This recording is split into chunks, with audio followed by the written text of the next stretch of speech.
তেরো ভান্ডার নবী, তুমি নূরের খনি,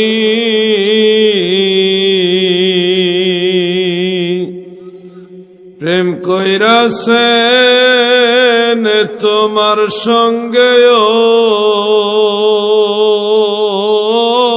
নবী, স্বয়ং আল্লাহ কাদের গনি গো নবী,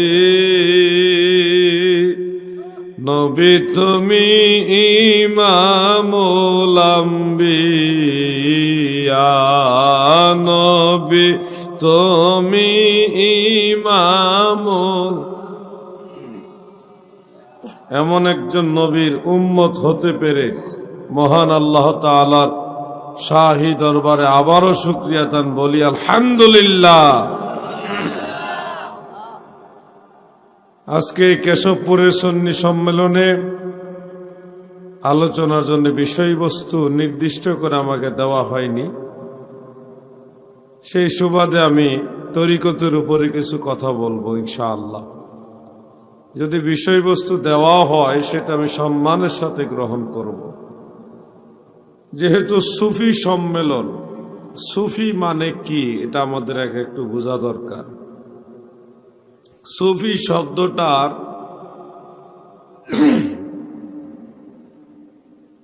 সুফি শব্দটার আগত হওয়ার যে মাদ্দা, এটা সম্পর্কে একাধিক মত রয়েছে। এর মধ্যে সবচেয়ে নির্ভরযোগ্য যে মতটা সেটা হলো সুফা থেকে সুফি।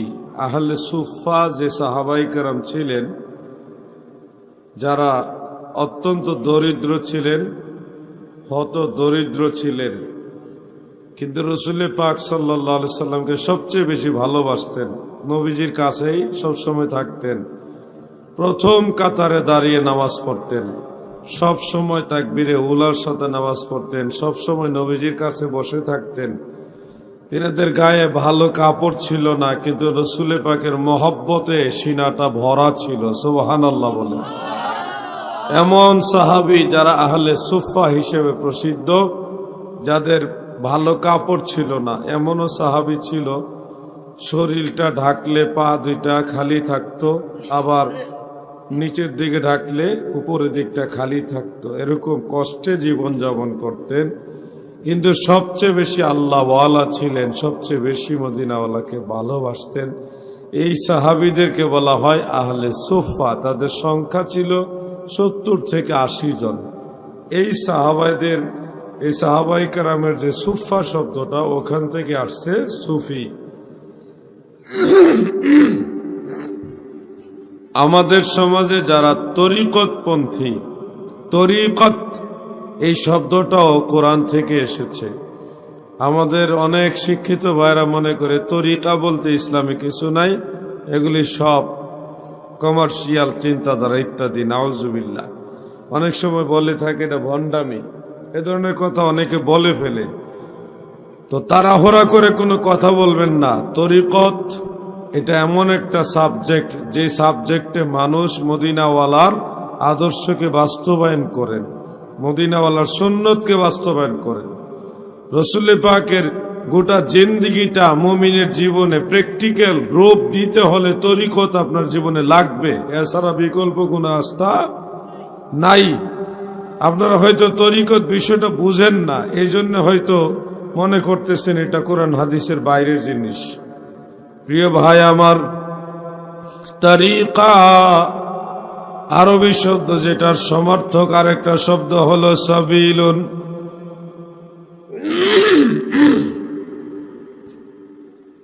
তরিকা এবং সাবিল দুইটা আরবিতে দুই শব্দ, কিন্তু অর্থগতভাবে এক। সাবিলুন মানে রাস্তা, তরিকা মানেও রাস্তা। পবিত্র কোরআনে সূরা লুকমান আয়াত নম্বর 15, আয়াত নম্বর 15, বলেন আয়াত নম্বর 15, সেখানে আল্লাহ তাআলা বলেন واتبع سبيل من أناب إلي إلى آخر الآية আমার আল্লাহ বলেন, মুমিন বান্দারা রে,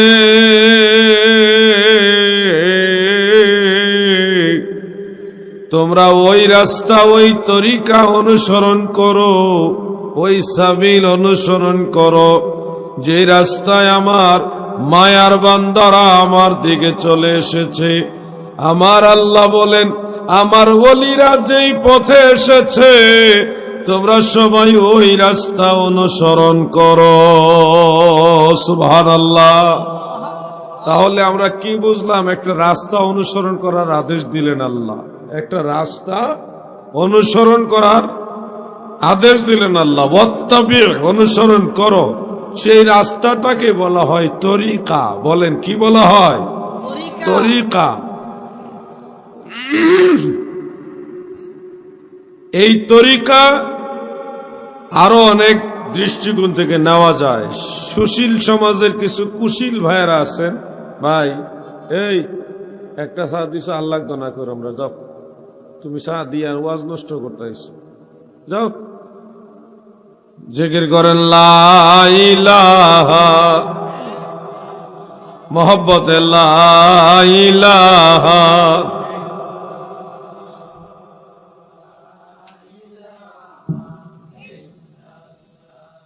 ব্যাটারি চার্জ কম নেই, জোরে ভরো তোমরা, ছোট ভাইরা ভরো।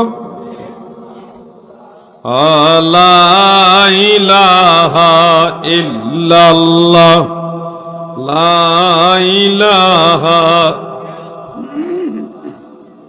লা ইলাহা ইল্লাল্লাহ মুহাম্মদ রাসূলুল্লাহ সাল্লাল্লাহু আলাইহি ওয়াসাল্লাম। আমার দাদু ভাইরা গভীরভাবে খেয়াল করবেন। তরিকা মানে রাস্তা, রাস্তা মানে তরিকা। আমার আল্লাহ বলেন, তোমরা একটা রাস্তা অনুসরণ করো। কোন রাস্তা? পরিচয় পাওয়া যায় মান আনাবা ইলাইয়া, যারা আল্লাহর দিকে সন্তুষ্টি চিত্তে প্রত্যাবর্তন করেছে, যারা আল্লাহর ওলি হয়ে গেছেন, সে আল্লাহর ওলিদের পথে চলার জন্য আদেশ দিলেন কে? বলেন, কে? আল্লাহ তাআলা আদেশ দিলেন। তাহলে বোঝা যাচ্ছে তরিকা এটা অনুসরণ করার জিনিস, তরিকা এটা অনুসরণ করার জিনিস। তবে হ্যাঁ, খেয়াল করবেন, তরিকার নামে আবার কোরআন সুন্নাহ বিরোধী কোনো কাজ এটা ইসলাম সমর্থন করে না। আর আমরা যারা পীর ও মুর্শিদ আউলিয়া কেরাম মানি, আমরা কোরআন হাদিসের ভিতরেই আল্লাহর ওলিদেরকে মানি। কি বলেন আপনারা? কোরআন হাদিসের বাইরে না, কিন্তু কোরআন হাদিসের ভিতরে। রংপুরে একবার একটা বাহাসে গেলাম। রংপুরের আলেমরা যারা চ্যালেঞ্জ করলো, কোনো পীর লাগবে না, ওলি লাগবে না, কোনো তরিকা লাগবে না, এগুলি সব ভণ্ডামি, কোরআন হাদিসের বাইরে। তো আমাদের তরিকাপন্থী জাকের ভাইয়েরা যারা আসছিল, ওনারা এটা চ্যালেঞ্জ গ্রহণ করলেন, ওনাদের চ্যালেঞ্জটা গ্রহণ করলেন যে ঠিক আছে, আপনারা যদি কোরআন দিয়ে প্রমাণ করতে পারেন যে তরিকা লাগবে না, পীর আউলিয়া লাগবে না, আমরা কেউ তরিকাও মানব না, পীর আউলিয়াও মানব না। কিন্তু এটার জন্য আমাদের আলেম যারা আছে তাদের সাথে আপনারা বসে ডিসিশন নিতে হবে, আলোচনা করতে হবে, মানে টেবিল টক করতে হবে, ফেস টু ফেস, যেটাকে বাহাস বলা হয়। তখন ওনারাও রাজি হইলেন, দুই পক্ষ রাজি হলো। আমরা বসলাম, বসার জন্য গেলাম, কিতাব গাড়ি ভরে রওনা দিলাম। রংপুরের মডার্ন মোড়ের পাশেই একটা বিশাল আয়োজন করা হলো। এর চেয়ে আরো অনেক বড় এটা আয়োজন করা হলো। উভয় পক্ষের আলেমরা যেন বসে কিতাবাদি নিয়ে আলোচনা করা হয়। কিন্তু দুঃখের বিষয় হলো, আমরা এত দূর দূরান্ত থেকে কিতাব নিয়ে রংপুরে গেলাম, ওখানে যাওয়ার পরে দেখি যারা চ্যালেঞ্জ করেছিল সে আলেমদের কেউ নাই। প্রিয় ভাই আমার, গভীর মনোযোগ দিয়ে শুনবেন। ওখানে যাওয়ার পরে শুনলাম এই বাতিল আলেমরা কোরআন শরীফের একটা আয়াতকে দলিল হিসেবে শো করে মানুষকে বিভ্রান্ত করেছে। সেই আয়াতটা হলো সূরা আরাফের 3 নম্বর আয়াত। সূরা আরাফের 3 নম্বর আয়াত। খেয়াল করেন যুবক ভাইরা, খেয়াল করো। গ্রাম অঞ্চলে না সর্বাঞ্চলেই আমাদের যুবকরা এখন কোরআন হাদিসের গবেষণা করে। আলহামদুলিল্লাহ, আমি এটা নিয়ে খুব আনন্দিত। যারা মোটামুটি স্কুল কলেজে পড়ে তারাও এখন কোরআন হাদিস গবেষণা করে। এটা কি খারাপ না ভালো? নিঃসন্দেহে ভালো। সূরা আরাফের 3 নম্বর আয়াত।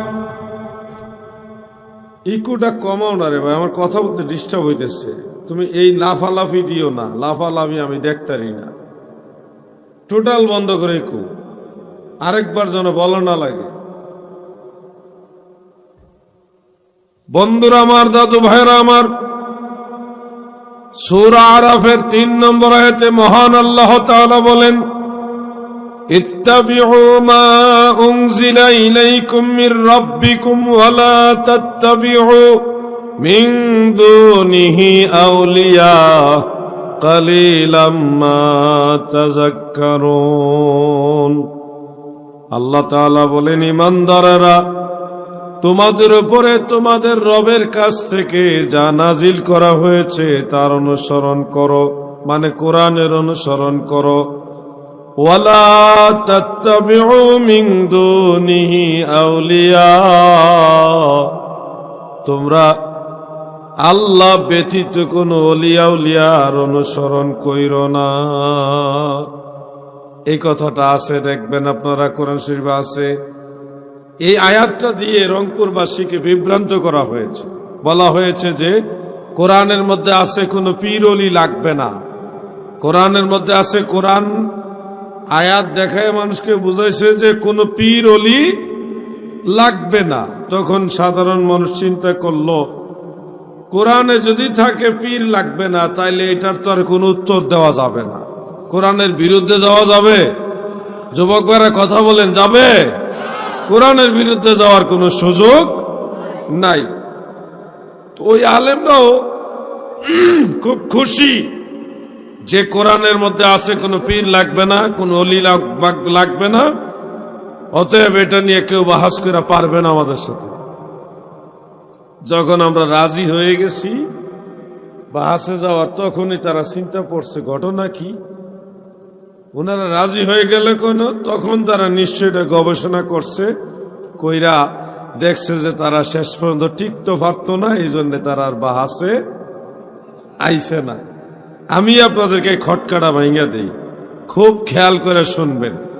সূরা ইউনূস আয়াত নম্বর 62, আয়াত নম্বর 62। যুবক ভাইরা মনে রাখো, তোমাদের কাজে লাগবে। কারণ আলাউদ্দিন জিহাদি প্রতিদিন আসবে না, কিন্তু তোমাদের প্রতিদিন কারো না কারোর সাথে কথা হইলে কথা বলা লাগতে পারে, দলিল দেখাতে হতে পারে। এই জন্যে শুধুমাত্র আলাউদ্দিন জিহাদি, গিয়াসউদ্দিন আর তাহিরি আমরাই এসে কথা বলবো আর তোমরা ঘরে বসে থাকবা তা না। ঘরে ঘরে গিয়াসউদ্দিন তাহিরি তৈরি করতে হবে, ঘরে ঘরে আলাউদ্দিন জিহাদি তৈরি করতে হবে, ঠিক কিনা? এই জন্য আয়াতগুলি তোমরা নোট করে রাখো। সূরা ইউনূস কত নম্বর আয়াত কইছি? মাশাআল্লাহ, খুব মনোযোগ। সেখানে আল্লাহ তাআলা বলেন, আলা ইন্না আউলিয়া আল্লাহি লা খাউফুন আলাইহিম ওয়ালা হুম ইয়াহজানুন। আমার আল্লাহ বলেন, সাবধান, নিশ্চয় আল্লাহর ওলিগণের কোনো ভয় নেই এবং তারা চিন্তিত হবে না। এখানে একটু খেয়াল করেন, এখানেও আল্লাহর আউলিয়াদের কথা উল্লেখ আছে। আলা ইন্না আউলিয়া আল্লাহ, আউলিয়া শব্দটা এখানে আসেনি, কিন্তু এই আউলিয়া শব্দের সাথে আল্লাহ শব্দ আছে। আউলিয়া আল্লাহ, তাহলে বোঝা যাচ্ছে এই আউলিয়াটা কার? জোরে বলেন, কার? কিন্তু আপনি খেয়াল করে দেখেন সূরা আরাফে ওখানে আউলিয়া শব্দ আছে কিন্তু আল্লাহ শব্দ নাই। ওয়ালা তাত্তাবিউ মিন দুনিহি আউলিয়া, বরং আল্লাহ তাআলা বলতেছে তোমরা আল্লাহকে বাদ দিয়া অন্য কোন আউলিয়ার অনুসরণ কইরো না। ওই আউলিয়াটা এমন আউলিয়া যাকে মানতে গেলে আল্লাহকে বাদ দিতে হয়, আল্লাহকে বাদ দিতে হয়। আর সূরা ইউনূসে ৬২ নম্বর আয়াতে যে আউলিয়া, এটা আল্লাহর আউলিয়া, পরিষ্কার উল্লেখ, ইন্না আউলিয়া আল্লাহ। তাহলে ওই আউলিয়াটা আর এই আউলিয়াটার মধ্যে বেশ কম হলো, এটা আল্লাহর ওলি আর ওইটা আল্লাহর ওলি না। বেশ কমটা আমরা পেয়ে গেলাম। এবার আসেন ওইটা কার আউলিয়া, যে আউলিয়ার অনুসরণ করা নিষেধ, এটা কোন আউলিয়া? এটা তো আল্লাহ এটা ফয়সালা দিয়েছেন কোরআনুল কারীমের একাধিক জায়গায় উল্লেখ। আমার আল্লাহ এক জায়গায় এভাবে বলেন, ওয়াল্লাযীনা কাফারু আউলিয়াউহুমুত তাগুত, যারা কুফরি করে, যারা কাফের, তাদের আউলিয়া হলো তাগুত। তাগুত মানে শয়তান। তাহলে বোঝা যাচ্ছে আরেকটা আউলিয়া হলো শয়তানের আউলিয়া। কার আউলিয়া? জোরে কোন না, কার আউলিয়া? আপনারা যারা কেশবপুরের মানুষ, আমি আপনাদের কাছে জানতে চাই, দয়া করে বলেন, আপনারা কি শয়তানের আউলিয়া মানেন নাকি আল্লাহর আউলিয়া মানেন? জোরে বলেন। এই হইল বেশ কম। ওনারা শয়তানের আউলিয়ার আয়াত এনে আল্লাহর আউলিয়াদের বিরুদ্ধে ওয়াজ করে, নিজেরাই কোরআন বুঝে না, আবার কোরআনের তাফসীর করতে আইছে। নিজের আগে কোরআন বুঝো, কোনটা আল্লাহর ওলি আর কোনটা শয়তানের ওলি, এটুকু পার্থক্য। আমি আজকে খুব কষ্ট হইতেছে কথা বলার জন্য, কাশেও ডিস্টার্ব করতেছে। ঠান্ডা তো, আমাদের দুঃখ আপনারা বুঝবেন না। মাহফিল মিস করলো, মাশাআল্লাহ আমাদের 14 গোষ্ঠী উদ্ধার করে আছেন আপনারা, ঠিক না? হ্যাঁ, জিহাদি সাহেব দাওয়াত নিয়ে আইছে না, আর যদি ভাগ্য করে 2-4 টাকা দিতে পারে, টাকা নিয়ে আইছে না, কিন্তু বেটা যে মইরা আজ মরতাছে না আছে, ওই খবর আর নিতে রাজি না কেউ। তারপর আলহামদুলিল্লাহ আইছি, অসুস্থ তারপর আইছি, আল্লাহ রহম করবে। যেটা আমি বলতে চাচ্ছিলাম, আল্লাহর ওলি যারা মানবে না, তারা আমরা ধরে নিব কোরআন বুঝে না, কোরআন বুঝে না। ওলি আল্লাহ সম্পর্কে অন্য আয়াতের মধ্যে আছে সূরা কাহাফ আয়াত নম্বর 17। যুবক ভাইরা বলো কত? একবারে দলিল নোট করে রাখো, মুখস্থ করে রাখো, ব্রেইনে ঢুকায় রাখো, তোমরা যেন 2-400 ওয়াহাবি ঠেকাইতে পারো। সূরা কাহাফের আয়াত নম্বর কত?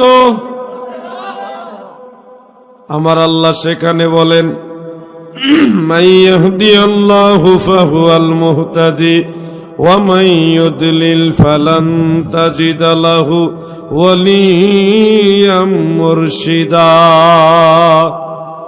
আল্লাহ যাকে হেদায়েত করে সেই তো হেদায়েত প্রাপ্ত হয়, আর আল্লাহ যাকে গোমরা করে সে কোন ওলিকে মুর্শিদ হিসেবে পাবে না। ওয়া মান ইউদলিল, আর আল্লাহ যাকে গোমরা করে ফেলেন, পথভ্রষ্ট করেন, ফালান তাজিদা লাহু ওয়ালিয়াম মুরশিদা, সে কোন ওলিকে মুর্শিদ হিসেবে খুঁজে পাবে না। তাহলে কি বুঝলেন আয়াত থেকে? আল্লাহ যারে গোমরা করে সে কোন ওলি আল্লাহর সন্ধান পায় না, কিন্তু আল্লাহ যারে দয়া করে সেই তো ওলি আল্লাহর সন্ধান পায়।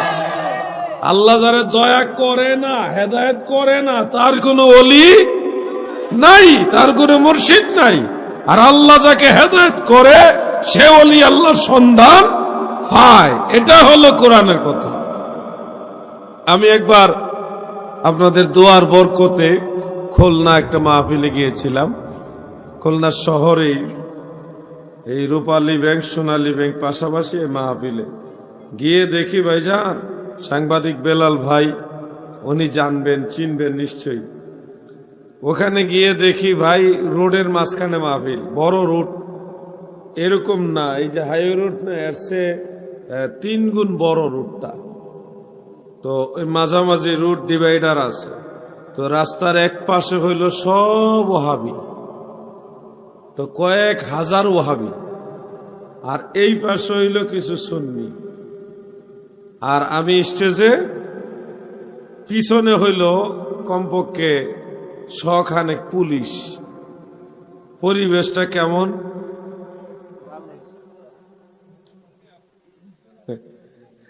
পরিবেশ মারাত্মক না ভাই, এটা মারাত্মক যুদ্ধের মতো পরিবেশ।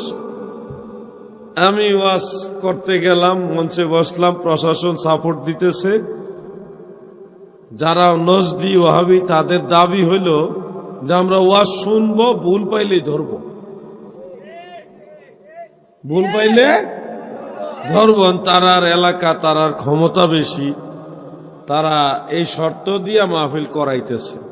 তো আমার পীর ভাই যারা ছিল, জাকের ভাই, সুন্নি যারা, তারা বলছে ঠিক আছে, ঠিক আছে, আমরা যদি ভুল পান তাহলে ভুলটা আমরাই বা মানবো কেন, যেটা সঠিক এটা আমরা মানব। আমি তো ওয়াজ শুরু করলাম। বেশ অনেকক্ষণ ওয়াজ করার পরে তার আর কোনো দলিলে ভুল ধরতে পারতেছে না। অনেকে নোট করতেছে, এই লিখতেছে, লেখা টুকে টিকে আবার কাগজে লেখা ভরে লিতেছে। শেষ পর্যন্ত একটা কাগজ দিল আমারে। কাগজের মধ্যে লেখা যে যার পীর মুর্শিদ নাই, তার পীর মুর্শিদ হলো শয়তান। এই কথাটা কোন কিতাবে আছে? এই কথাটা কোন কিতাবে আছে? কাগজে লিখে দিল। ওই যে মাইয়াহদিয়াল্লাহু ফাহুয়াল মুহতাদি ওয়া মাইয়ুদলিল ফালান তাজিদা লাহু ওয়ালিয়াম মুরশিদা। আল্লাহ তাআলা বলেছেন, আমি যাকে হেদায়েত করি সে হেদায়েত প্রাপ্ত হয়, আর যাকে গোমরা করি সে কোনো ওলিকে মুর্শিদ হিসেবে খুঁজে পাবে না। কার কথা বলেন? জুড়ে বলেন, কার কথা? আমার আল্লাহ কথা বলেছেন।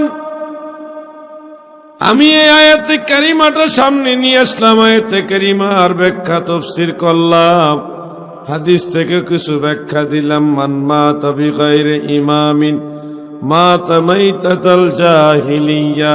কোন কোন জায়গায় আছে, মুসলিম শরীফের মধ্যে উল্লেখ, মান মাতা ওয়ালাইসা ফি উনুকিহি বায়াত মাতা মাইতাতিল জাহিলিয়া, রাওয়াহুল মুসলিম।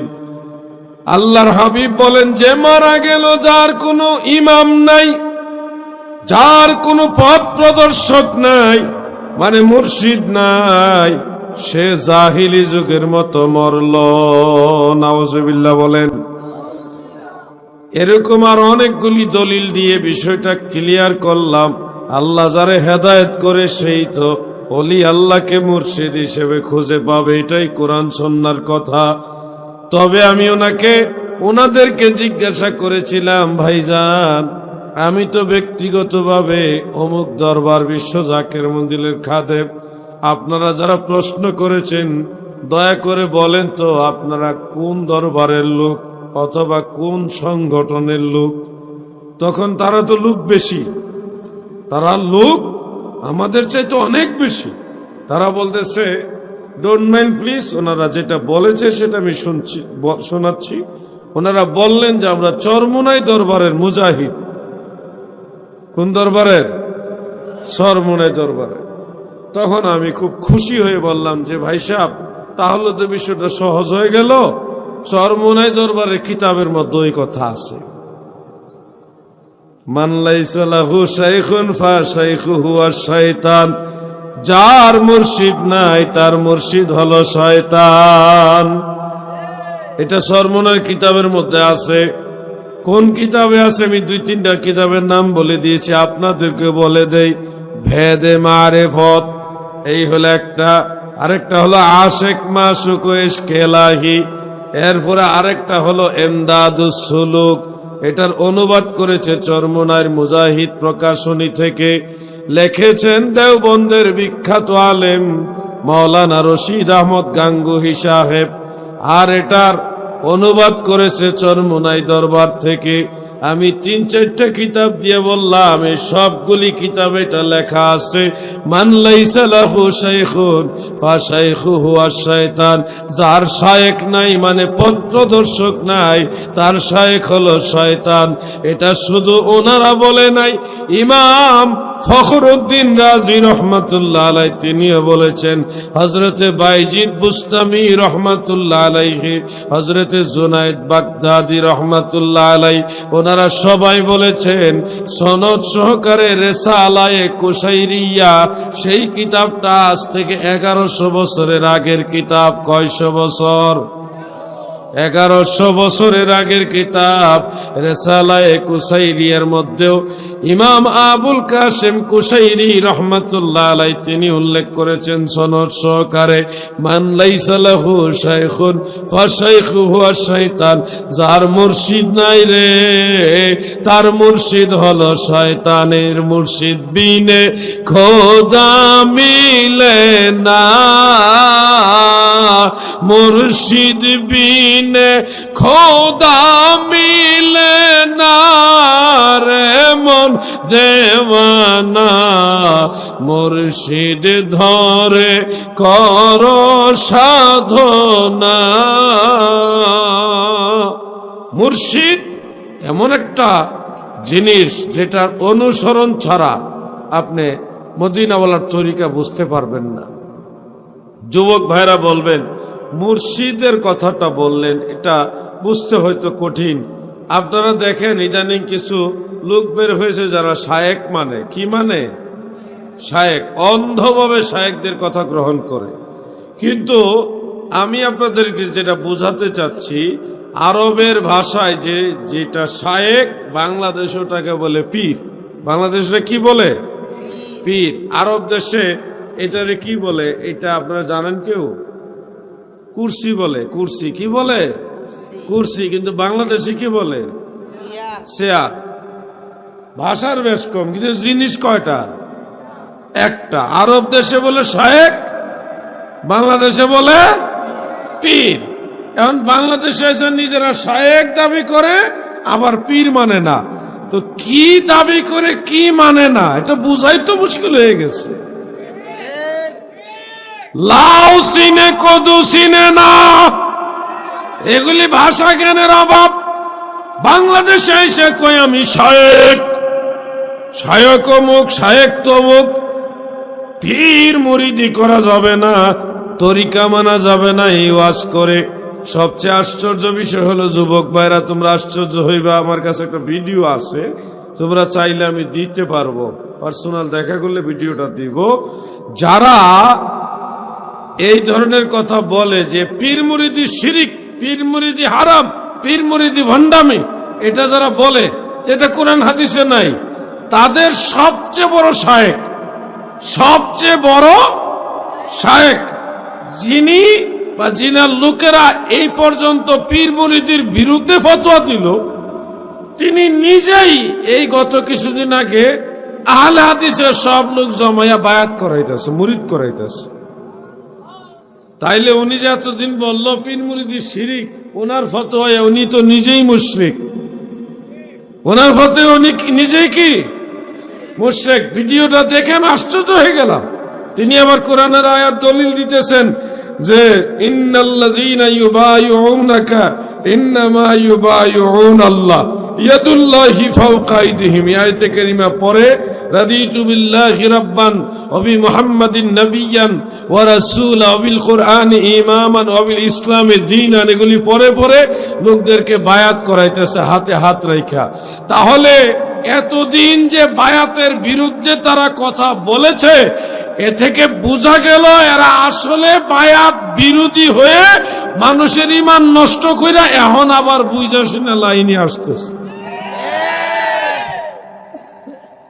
প্রিয় ভাই আমার, এই জন্য বললি যে পীর মুরিদিও লাগবে, বায়াতও লাগবে এবং তরিকাও লাগবে। এগুলি কোরআন হাদিসের বাইরের কিছু না। স্কুলে গিয়ে অথবা মাদ্রাসায় গিয়ে আপনারা যারা জ্ঞান অর্জন করেন, আপনাদেরকে একটা সিলেবাস দেয় না? সিলেবাস দেয়নি? পড়ার একটা রুটিন দেয়, এমনে এমনে এমনে এমনে এইভাবে পড়তে হবে, এই সাবজেক্টগুলি, এই অধ্যায়গুলি, এই অনুচ্ছেদগুলি পড়তে হবে। পড়লে এগুলি থেকে পরীক্ষাতে প্রশ্ন আসবে, এগুলি থেকে পরীক্ষায় প্রশ্ন আসবে। একটা সিলেবাস দেয়, সিলেবাস, এরপর এগুলি নিয়ে আপনাদের পড়া রেগুলার আপনার পড়তে হয়। শুনুন দাদু, কোরআন হাদিস শিখা নিঃসন্দেহে এটাই হলো আমাদের মূল কাজ। কিন্তু এই যে কোরআন হাদিস শিখার জন্য সহজীকরণের উদ্দেশ্যে যে সিলেবাস তৈরি করা হলো, এটা কি নাজায়েজ? এটা কি গুনার কাজ হইল? এটা মানুষ যেন সহজে বিষয়টা ধারাবাহিক একটা সিস্টেমে শিখতে পারে, ওই জন্য সিলেবাসটা দেওয়া হয়েছে। এই ঠিক এই নিয়মে কোরআন হাদিসের আলোকে নবীর তরিকাটা যেন আপনি ঠিক ঠিক মতো আদায় করতে পারেন, এইটাই হলো একটা সিলেবাস হিসেবে তরিকা। পীর ও মুর্শিদের কাছে গেলে উনি আপনাকে কিছু ওজিফা দিবে, এটা সিলেবাস। এটা কি সিলেবাস? মানে কর্মসূচি। ফজরের নামাজের আগে তাহাজ্জুদ পড়বা, জিকির করবা, কোরআন তেলাওয়াত করবা, তারপরে ফাতিহা শরীফ পড়বা, এই দোয়া করবা, এরপরে জোহর নামাজের আগে এটা করবা, আজানের আগে এটা করবা, নামাজের পরে এটা করবা, মাগরিব পরে জিকির করবা, ফায়েজ খেয়াল করবা, এশার পরে দুরূদ শরীফ পড়বা, এগুলি করবা। এই যে কর্মসূচি দেওয়া হয় গো, এগুলি হলো একটা সিলেবাস। এগুলি ঠিক ঠিক মতো আদায় করলে আল্লাহর পরীক্ষায় পাশ হইয়া আমার আল্লাহর জান্নাতে যেতে পারবেন। সুবহানাল্লাহ। এই সিলেবাসটা সব ক্ষেত্রেই চলে, কিন্তু এরা হিংসুক, এরা তরিকাপন্থীদের বিরুদ্ধে ফতোয়া, নতুন নতুন ফতোয়া দিয়া মানুষকে বিভ্রান্ত করে। এটা বেদাত, ওটা শিরিক, এটা নাজায়েজ, এমনকি মিলাদ পড়লে পর্যন্ত বেদাতের ফতোয়া দেয়।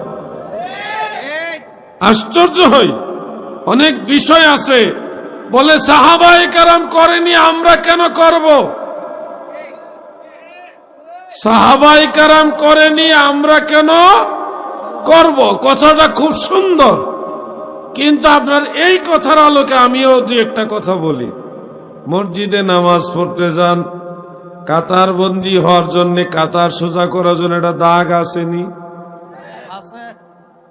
আওয়াজটা কম লাগলো কেন? মাশাআল্লাহ আছে। কোন সাহাবী মসজিদের মধ্যে কাতার সোজা করার জন্য দাগ দিছে, এটার দলিল আছে? পারলে কেউ আমার দেখান। সাহাবীরা যেটা করে নাই, আমরা কেন করব? তাহলে মসজিদের দাগ শেষ, মসজিদের দাগ শেষ। মসজিদের দাগটা কিন্তু অভ্যাস বা ধর্মের কাজের সহযোগিতা হিসেবে দেওয়া হচ্ছে। কাতার সোজা করা একটা জরুরি কাজ, তো একটা জরুরি কাজ করার সুবিধার্থে কিন্তু একটা এবাদত, একটা এবাদতকে সহজীকরণ করার অর্থে কিন্তু দাগটা দেওয়া হয়েছে। এটা কিন্তু এমন না যে এবাদতের সাথে জড়িত না। কাতার সোজা করা এবাদত, এটা ওয়াজিব, জরুরি। কাতার সোজা করা কি জরুরি, ওয়াজিব। একটা ওয়াজিব আদায় করার জন্য কিন্তু আপনারা দিয়েছেন, এটা কিন্তু ইবাদতের সাথে জড়িত।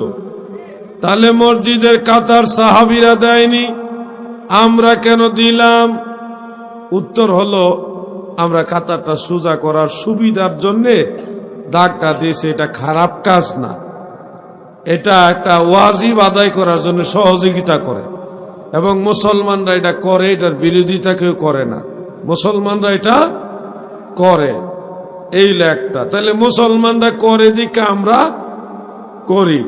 এখন একটা পয়েন্ট আইছে, কিন্তু 2 নম্বর পয়েন্ট খেয়াল করেন। কেশবপুরে মসজিদ আসেনি? মসজিদ এবং মাদ্রাসা, মাদ্রাসা আসেনি? বেলাল ভাই, আপনার নাম বেলাল ভাই? বেলাল ভাই কই?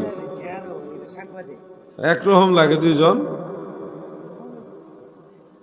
মসজিদের দান বাক্স আসেনি? ইমাম সাহেবরা গো, ও ইমাম সাহেব, মুয়াজ্জিন সাহেব, শুনেন এই মাসালা। সাহাবারা করেনি, আমরা কেন করব?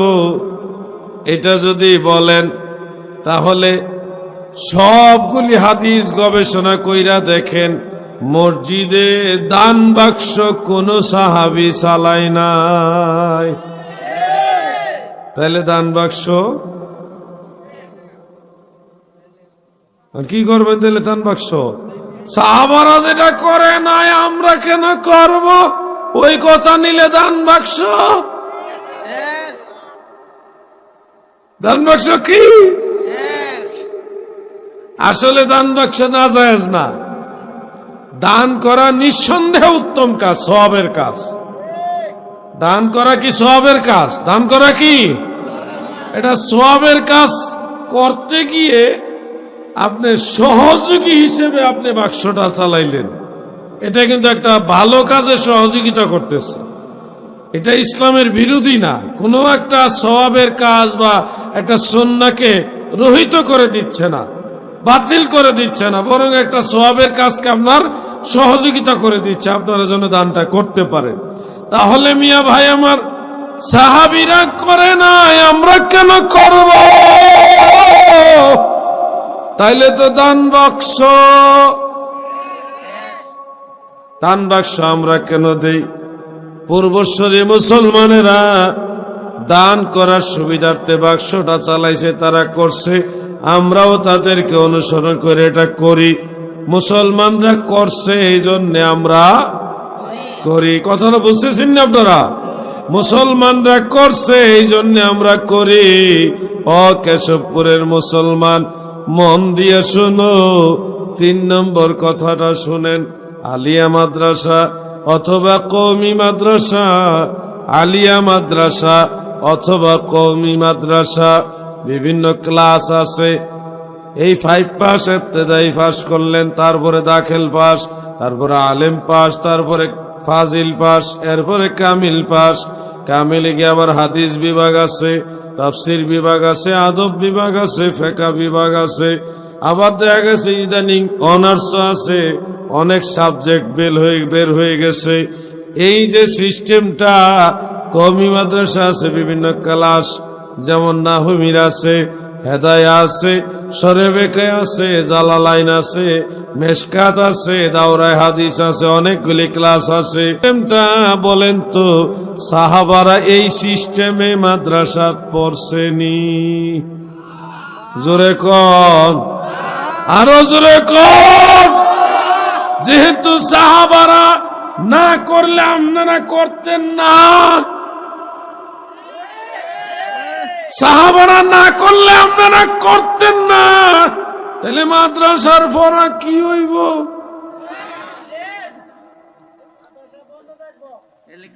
ও ভাই আমার, আল্লাহর নবী রাসূল করিম সাল্লাল্লাহু আলাইহি ওয়াসাল্লাম তিনি সাহাবীদের দিন শিক্ষা দিতেন মসজিদে অথবা বাড়ির আঙ্গিনায়, পাহাড়ের পাদদেশে, গাছতলায়, বিভিন্ন এলাকায় যেখানে সুযোগ হইতো ওইখানে সাহাবীদেরকে নবীজি দিন শিক্ষা দিতেন।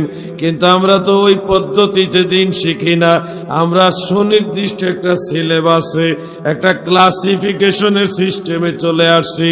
এখন দাদু, সাহাবীরা না করলে করতে পারতেন না, ওই কথাই থাকলে আপনার মাদ্রাসাও যাইব, আপনার বেতনও যাইব, ইমাম সাহেবের বেতন,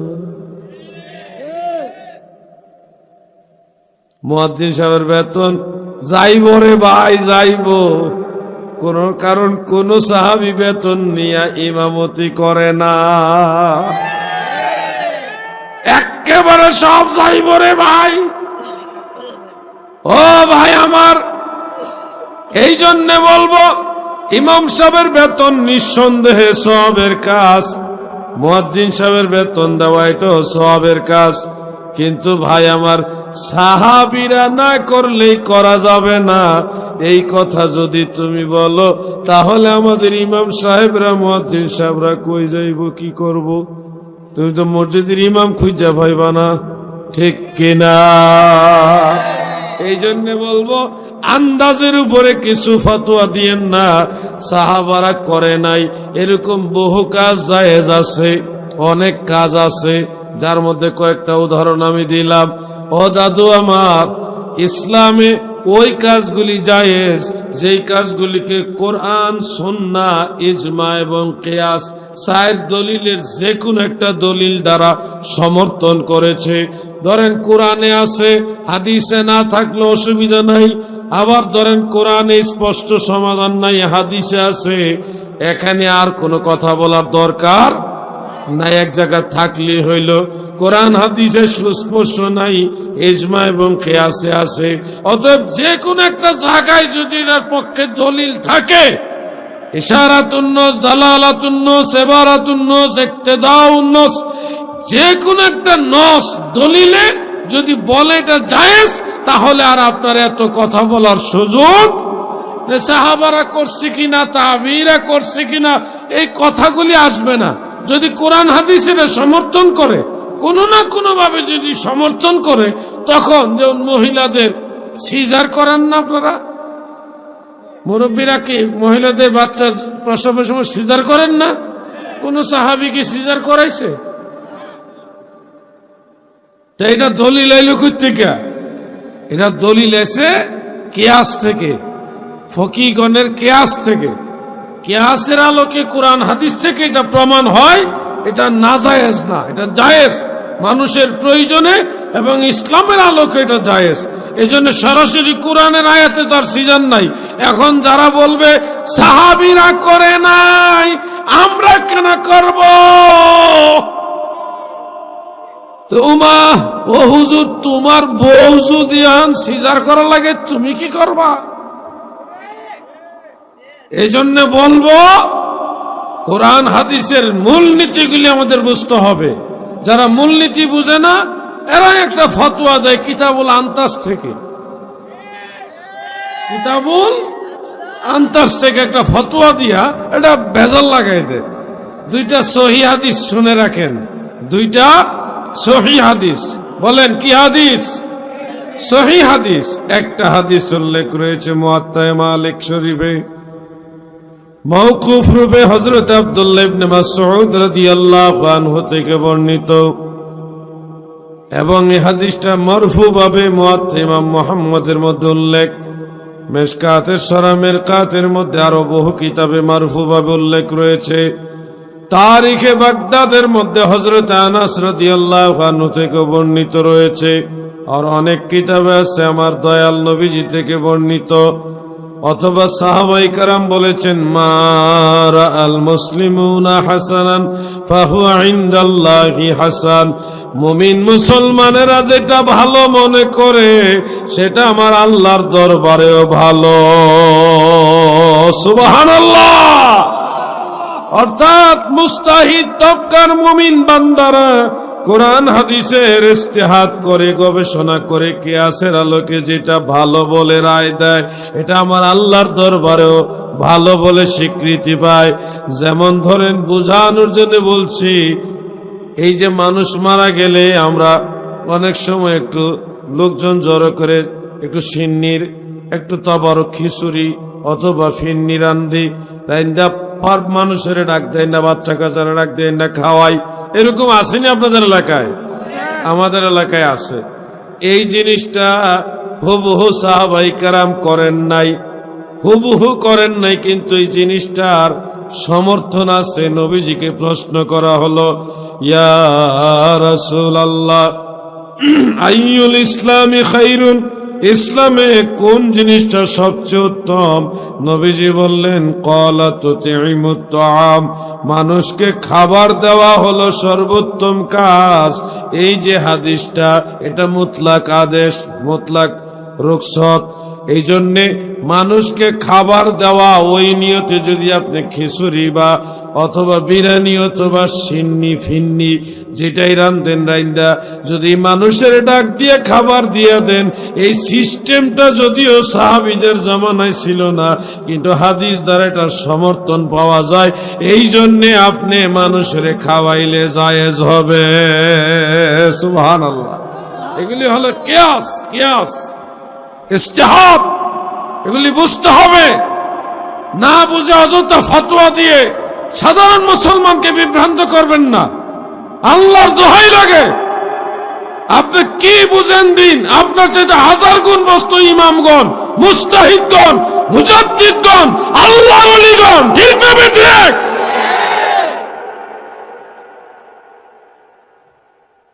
এই ফতোয়াবাজি করে আমাদের সমাজের অনেক আমল নষ্ট করে দেওয়া হয়েছে, অনেক আমল নষ্ট করে দেওয়া হয়েছে। দুইটা হাদিস বলবো বলেছিলাম, এর মধ্যে 2 নম্বর হাদিস যেটা সহিহ মুসলিমের মধ্যে উল্লেখ, সুনান ইবনে মাজাহ শরীফের মধ্যে উল্লেখ রয়েছে। আমার দয়াল নবীজি বলেন, 5 জন সাহাবী থেকে হাদিসটা আমি পেয়েছি। দয়াল নবী রাসূল আকরাম সাল্লাল্লাহু আলাইহি ওয়াসাল্লাম বলেছেন, মান সান্না ফিল ইসলামে সুন্নাতান হাসানা ফালাহু আজরুহা ইলা আখির। দয়াল নবী বলেন, ইসলামের মধ্যে যে কেউ যদি একটা ভালো রীতি, ভালো রেওয়াজ প্রচলন করে, এটার জন্য তার সওয়াব রয়েছে। আর যদি মন্দ রীতি প্রচলন করেন, এটার জন্য গুনাহ আছে। 2টার অপশন আছে এখানে। যেমন গায়ে হলুদের নামে বড় বড় বক্স সাজায়া ছেলে মেয়েরা সন্ধ্যার আগে পরে এই গান, বড় বড় গান লাগায়, ধুপুর দাপুর গান লাগায় ছেলে মেয়েরা নাচানাচি করা, ছেলেদেরকে মহিলা দিয়ে, ভাবি দিয়া, নানা নানি দিয়া আর আফা দিয়া গোসল করানো, মানে পুরুষকে মহিলা দিয়ে গোসল করানো। এই যে রেওয়াজগুলি, এগুলি হলো বিদআতে সাইয়্যা, এগুলি বিদআতে মুহাররামা, এগুলি কবিরা গুনাহ, হারাম।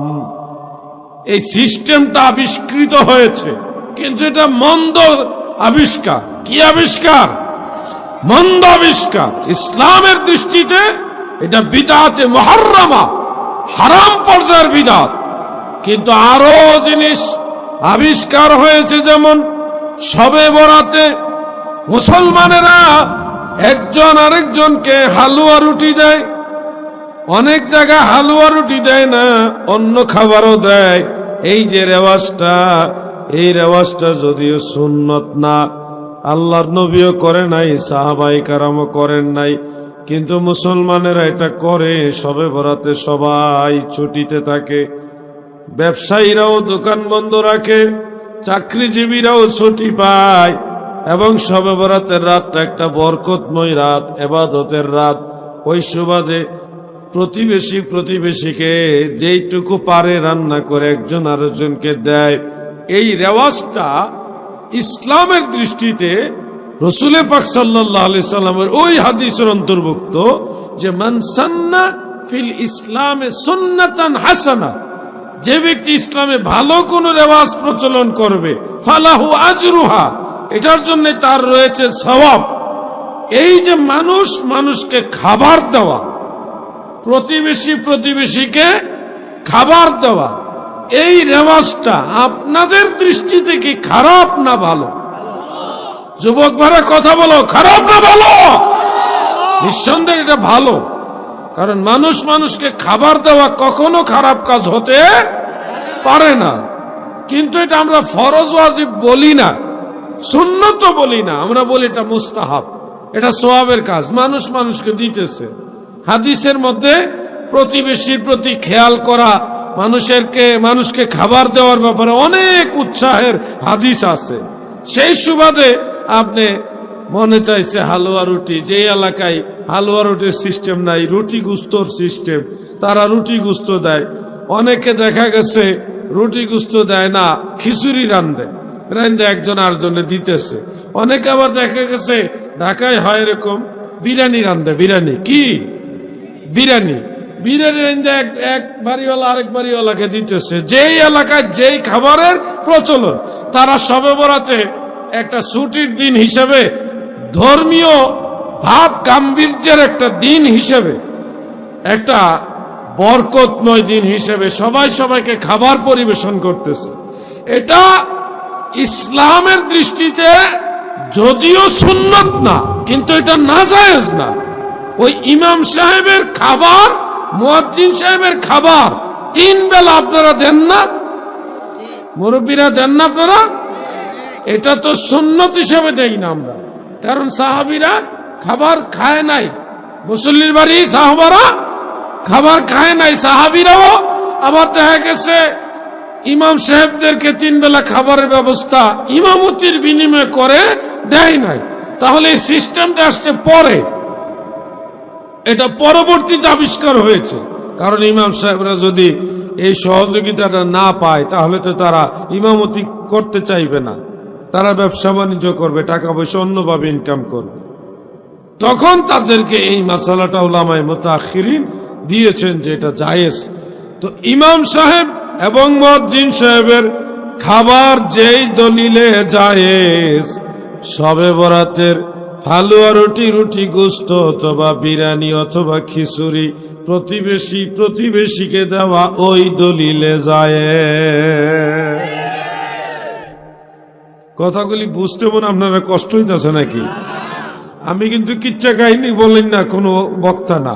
আমি যা বলবো আপনাদের প্রত্যেকের জীবনে এগুলি কাজে লাগবে, আজ না হোক কাল কাজে লাগবে ইনশাল্লাহ। ধর্মীয় প্রত্যেকটা গুরুত্বপূর্ণ মাসালা আলোচনা করব। শুরু থেকে এই পর্যন্ত কোনো কাহিনী পাইছেন?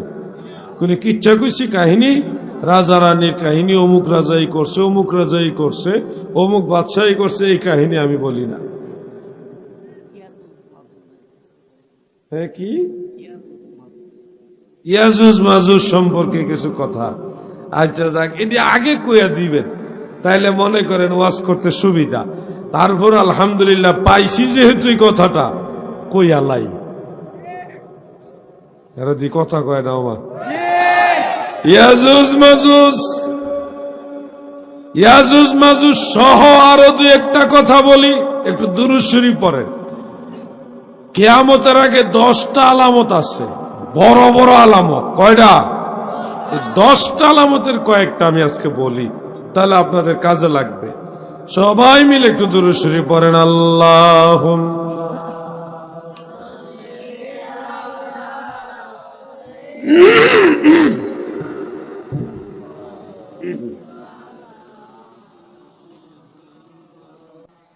আমার দাদু ভাইয়েরা গো, কিয়ামতের বড় বড় 10টা আলামত, যে আলামতগুলি প্রকাশিত হলেই ধরে নিবেন যে কিয়ামত একেবারে নিকটে চলে আসছে। 10টা আলামত বিভিন্ন হাদিস থেকে আমি পেয়েছি। ধারাবাহিক ওই আলামতগুলি আপনাদের সামনে তুলে ধরি। যুবক ভাইয়েরা, মুরব্বী বাবারা গো, কিয়ামতের আগে একটা আলামত হলো আরবের বাদশারা তাদের বাদশার পরিবারের পক্ষ থেকে কাবা ঘরের দায়িত্ব নিয়ে 3টা গ্রুপ হবে। কয়টা গ্রুপ? 3টা গ্রুপ হয়ে যাবে। ওই 3 গ্রুপই কাবা এবং মদিনা মুনাওয়ারার ক্ষমতা নেওয়ার জন্যে পাগল পারা হয়ে যাবে। কিন্তু তাদের 3 জনই ক্ষতিগ্রস্ত হয়ে যাবে, কেউ লাভবান হবে না।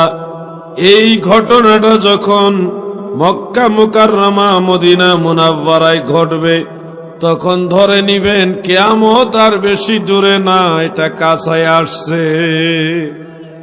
গত 2-3 বছর আগে শুনছি ঘটনাটা।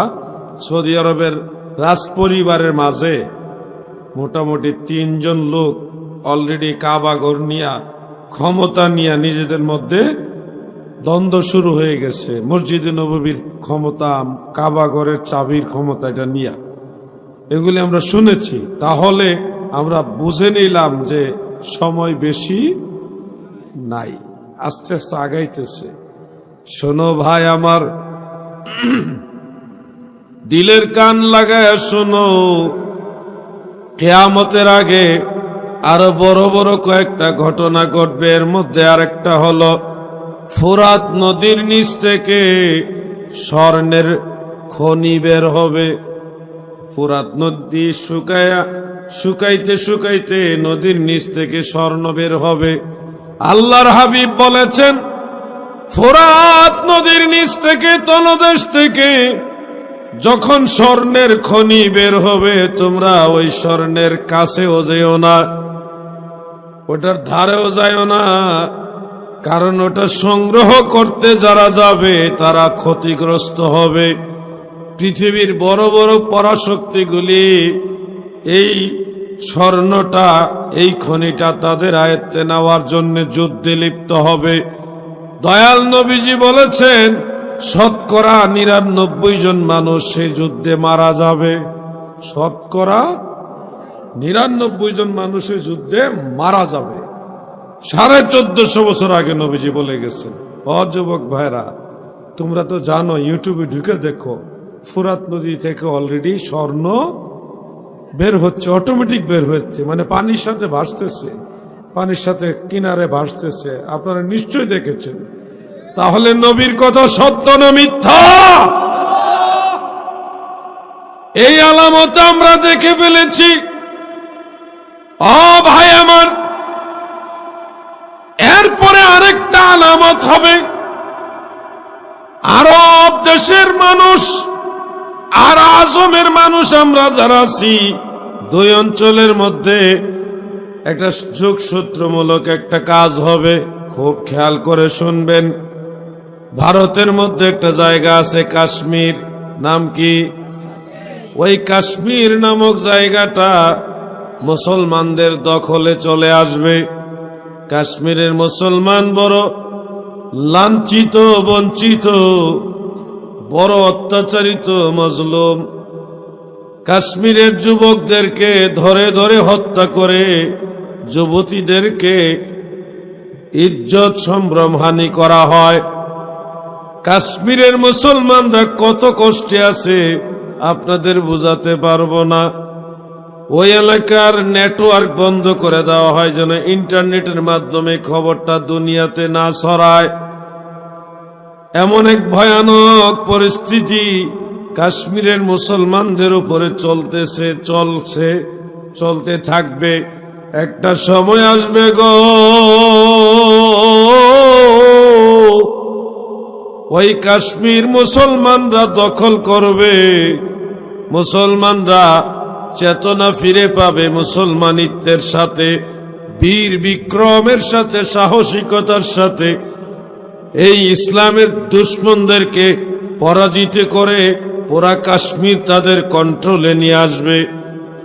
শাহ নিয়ামতুল্লাহ কাশ্মীরি রহমাতুল্লাহ আলাইহি আজ থেকে 900 বছর আগে তিনার কাসিদা শরীফের মধ্যে লিখে গেছেন।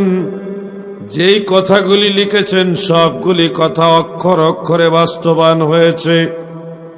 তিনি লিখেছেন, কাশ্মীর যখন মুসলমানেরা দখল করবে গো, তখনই মুসলিম অধ্যুষিত একটা বৃহৎ এলাকা হিন্দুরা দখল করে নিবে। অর্থাৎ বাংলাদেশটা হিন্দুদের দখলে চলে যাবে। একটা সময় আসতেছে, বেশি দিন না রে। এমনি তো এখন হিন্দুদের পিছনে আমাদের মিডিয়া খালি দৌড়ায়। আরে মিডিয়ার বাইরে রে, দেশের বড় বড় আলেমরা, ধর্মীয় শিক্ষা প্রতিষ্ঠানরা, কত ভালো ভালো ঘটনা দেশে আছে, এগুলির পিছনে মিডিয়া নাই। মিডিয়া খালি দৌড়ায়।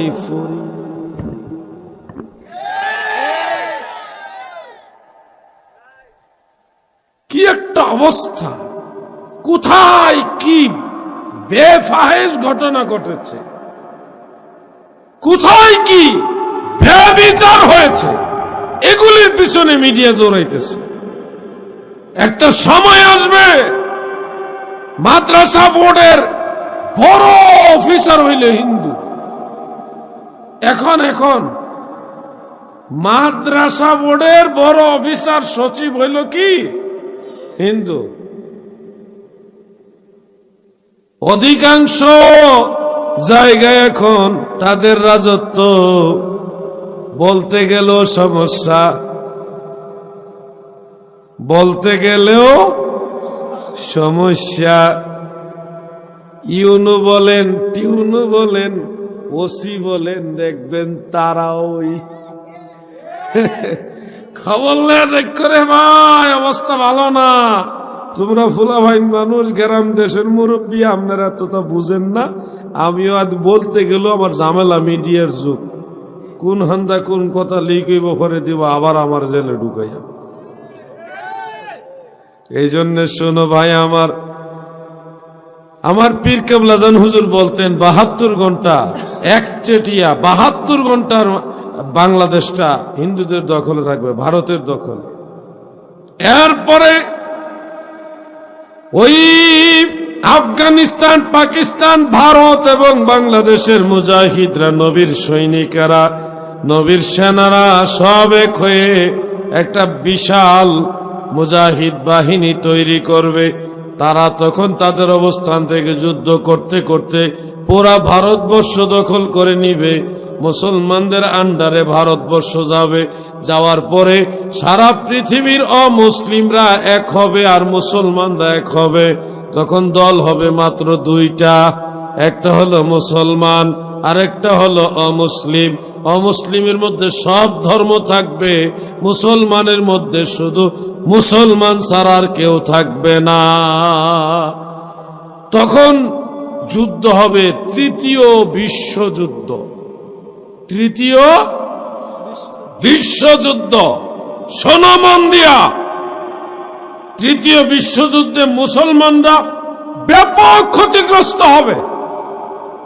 কচু গাছের মতো মুসলমানদেরকে কাটবে। সমস্ত বিধর্মীরা এক হয়ে মুসলমানদেরকে যেখানে পাবে সেখানে হত্যা করবে। আমার হুজুর কেবলা জান বলতেন, বাবা, লাশের পরে লাশ পরে থাকবে, জানাজা পড়ার লোক থাকবে না। লাশের পরে লাশ পরে থাকবে, দাফন করার লোক থাকবে না। এমন এক ভয়ানক পরিস্থিতি আসতেছে। শাহ নিয়ামতুল্লাহ কাশ্মীরি রহমতুল্লাহ আলাইহির এই কথাটা রসুলের হাদিসের সাথে মিল। কারণ নবীজি বলেছেন, কিয়ামতের পূর্বে ইসলাম মদিনার দিকে ওইভাবে চলে আসবে, ফেরত আসবে, যেইভাবে সাপ সারাদিন খাবার খেয়ে তার গর্তের দিকে ফিরে যায়। সারা পৃথিবীর মুসলমানদেরকে হত্যা করা হবে। মুসলমানদের মধ্যে একটা শ্রেণী জান বাঁচাইবার জন্য পাহাড়ে, পর্বতে, গুহায়, বিভিন্ন জায়গায় নির্জন নিরালায় আশ্রয় নিবার কিছু মুসলমান দৌড়াইয়া মদিনা শরীফের দিকে চলে যাবে। সেই সময়টা যখন চলে আসবে গো, যুবক ভাইরা মনোযোগ দিয়ে কথাগুলি শুনো। যখন মুসলমানরা মদিনা শরীফ কেন্দ্রিক হয়ে যাবে, তখন ঘটনাটা ঘটবে শুনেন। ইমাম মাহদী আলাইহিস সালামের আবির্ভাব হবে ওই সময়। ইমাম মাহদীর আসল নাম কিন্তু মাহদী না, ওনার আসল নাম হলো মুহাম্মদ। নাম কি? ওনার বাবার নাম হবে আব্দুল্লাহ, মায়ের নাম আমেনা। ওনার বংশ হবে কুরাইশ বংশ, মা ফাতেমার বংশ। সুবহানাল্লাহ বলেন। ওনার নাম হবে মুহাম্মদ ইবনু আব্দুল্লাহ। 40 বছর বয়স পর্যন্ত উনি যুবক হিসেবে থাকবে, একটু সহজ সরল টাইপের হবে। আপনাদের গ্রামের ভাষায় বলা হয় হাবা গোবা, একেবারে সহজ সরল। ইমাম মাহদী আলাইহিস সালাম উট এবং বকরির রাখাল থাকবেন, বকরি চড়াবেন পাহাড়ের পাদদেশে বিভিন্ন জায়গায়। ওনার পেশাই থাকবে এটা। উনি কোনো শিক্ষিত লোক হবেন না, একেবারে বাংলাও না আরবিও না। ওনার অবস্থানটা থাকবে মদিনা শরীফের বরাবর পূর্ব দিকে, পাহাড় পর্বত বেষ্টিত নিরবিচ্ছিন্ন একটা এলাকা, যেখানে আধুনিকতার কোনো ছোঁয়া লাগে নাই। একটা ছোট্ট গোত্র থাকবে, ওই গোত্রের সব মানুষগুলি হবে মদিনাওয়ালার বংশধর। সুবহানাল্লাহ, নবীর বংশধর। তারা ওই ইয়াজিদের আমলেই তারা মদিনা শরীফ থেকে ছেড়ে চলে গেছিলেন। ওখানে তিনি লালিত হবেন, পালিত হবেন। 40 বছর বয়স পর্যন্ত উনি বকরি চড়াবেন। কোনো জেনারেল শিক্ষা, আধুনিক শিক্ষা বা আরবি শিক্ষা, কোনো ধরনের প্রাতিষ্ঠানিক শিক্ষা ওনার থাকবে না। একেবারেই একজন সহজ সরল মানুষ হবে। 40 বছর বয়সে উনি জীবনের প্রথম কাবা ঘর তাওয়াফ করার জন্য যাবেন। কাবা ঘর তাওয়াফ করতে যখন যাবেন, তখন উনি আল্লাহর মায়ার বান্দা কাবা ঘর তাওয়াফ করতে থাকবেন। কাবা ঘরের আশেপাশে সব সময় আল্লাহর আউলিয়ারা, গাউস কুতুব, ওলি আবদাল যারা আছে তারা অবস্থান করে, তিনারা ইমাম মাহদী আলাইহিস সালামকে দেখে ওনার আলামতগুলি দেখে দেখে চিনে ফেলবে। ইমাম মাহদী আলাইহিস সালামের কিছু আলামত আপনারা জেনে রাখেন, কাজে লাগবে। হয়তো আল্লাহ হায়াতে কুলাইলে ওই পর্যন্ত আপনাদের কাজে লাগতেও পারে। উনি যখন কথা বলবেন ওনার কথার মধ্যে তুতলামু ভাব আসবে, মুখে কথা বেজে যাবে। তুতলা মানুষ বুঝেন না আপনারা, একবার অত্যধিক তুতলা না, একটু মানে সাধারণ ভাবে ওনার মুখে তুতলামু ভাব থাকবে। যখন উনি কথা বলতে গিয়ে মুখে কথা বেজে যাবে উনি উরাতের উপর এইভাবে আঘাত করবেন, এটা ওনার একটা অভ্যাস থাকবে। এই অভ্যাসটা থাকবে ইমাম মাহদী আলাইহিস সালামের। উনি যখন হাঁটবেন ওনার সাথে হেঁটে কেউ পারবে না, যতই পালোয়ান হোক ওনার সাথে হাইটা কেউ পারবে না। আর উনি যেখানেই দাঁড়াবেন আল্লাহ পাক ওনার গর্দানকে সবার চাইতে উঁচা করে দিবেন, সুবহানাল্লাহ। সবার চেয়ে লম্বা ওনাকে দেখা যাবে। ওনার হাতগুলি হবে আমাদের যেমন হাত এরকম না, একটু অস্বাভাবিক লম্বা হাত হবে ওনার, আঙ্গুলগুলিও লম্বা লম্বা হবে, যার কারণে ওনার কাঁধ হবে এইভাবে উঁচু তীক্ষ্ণ, সিনাটা হবে প্রশস্ত। উনি যখন তরবারি দিয়ে কাউকে আঘাত করবে ওনার হাতও লম্বা, আঙ্গুলও লম্বা, সিনাও প্রশস্ত উঁচু তীক্ষ্ণ। উনি যখন শত্রুকে আঘাত করবে শত্রু কাছে আসার আগে ওনাকে ঘায়েল করে ফেলতে পারবে, সুবহানাল্লাহ বলেন। ইমাম মাহদী আলাইহিস সালামের আরেকটা আলামত হলো, শুনে রাখেন, ওনার চোখের ব্রুগুলি এত সুন্দর হবে, দুইটা ব্রু মাঝখানে চিকন একটা রেখা দিয়ে এইভাবে মিল থাকবে। ওনার চুল হবে কানের লতি পর্যন্ত লম্বা, কালো এবং ঘন চুল থাকবে, একেবারে সোজা চুলও হবে না, কুকরানো চুলও হবে না, একবারে সিল্কি এবং হালকা একটু বাঁকা, অধিক বাঁকা না, একেবারে সোজাও না, এরকম চুল থাকবে। ওনার কানের লতিগুলি হবে একটু বড়, এইখানে সামান্য চুল থাকবে। নাক হবে চুক্কা মানে তীক্ষ্ণ নাক, এদিকে একটু লম্বা হবে বেশি।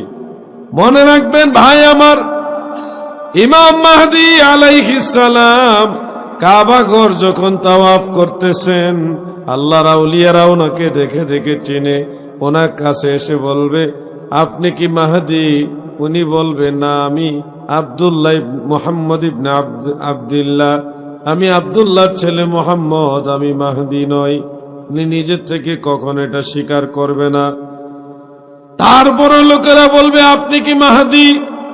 উনি বলবে আমি আব্দুল্লাহর ছেলে মুহাম্মদ, আনা মুহাম্মদ ইবনে আব্দুল্লাহ, আমি আব্দুল্লাহর ছেলে মুহাম্মদ। নিজে নিজে স্বীকার করবে না। তিনি কিছুদিন মক্কা মুকাররমায় থাকবেন, কিন্তু মক্কার মানুষের পাপাচার ফাসিকি কাজ দেখতেছেন তো। আমাদের দেশ থেকে পর্যন্ত ভাড়া কইরা কনসার্ট করার জন্য শিল্পী নেওয়া হয়, কি নেওয়া হয়েছে না? তো এই জিনিসটা রিয়াদ জেদ্দা ওইদিকে হচ্ছে, একটা সময় তারা মক্কা মদিনার মধ্যে ওইগুলো ঢুকাই দিবে।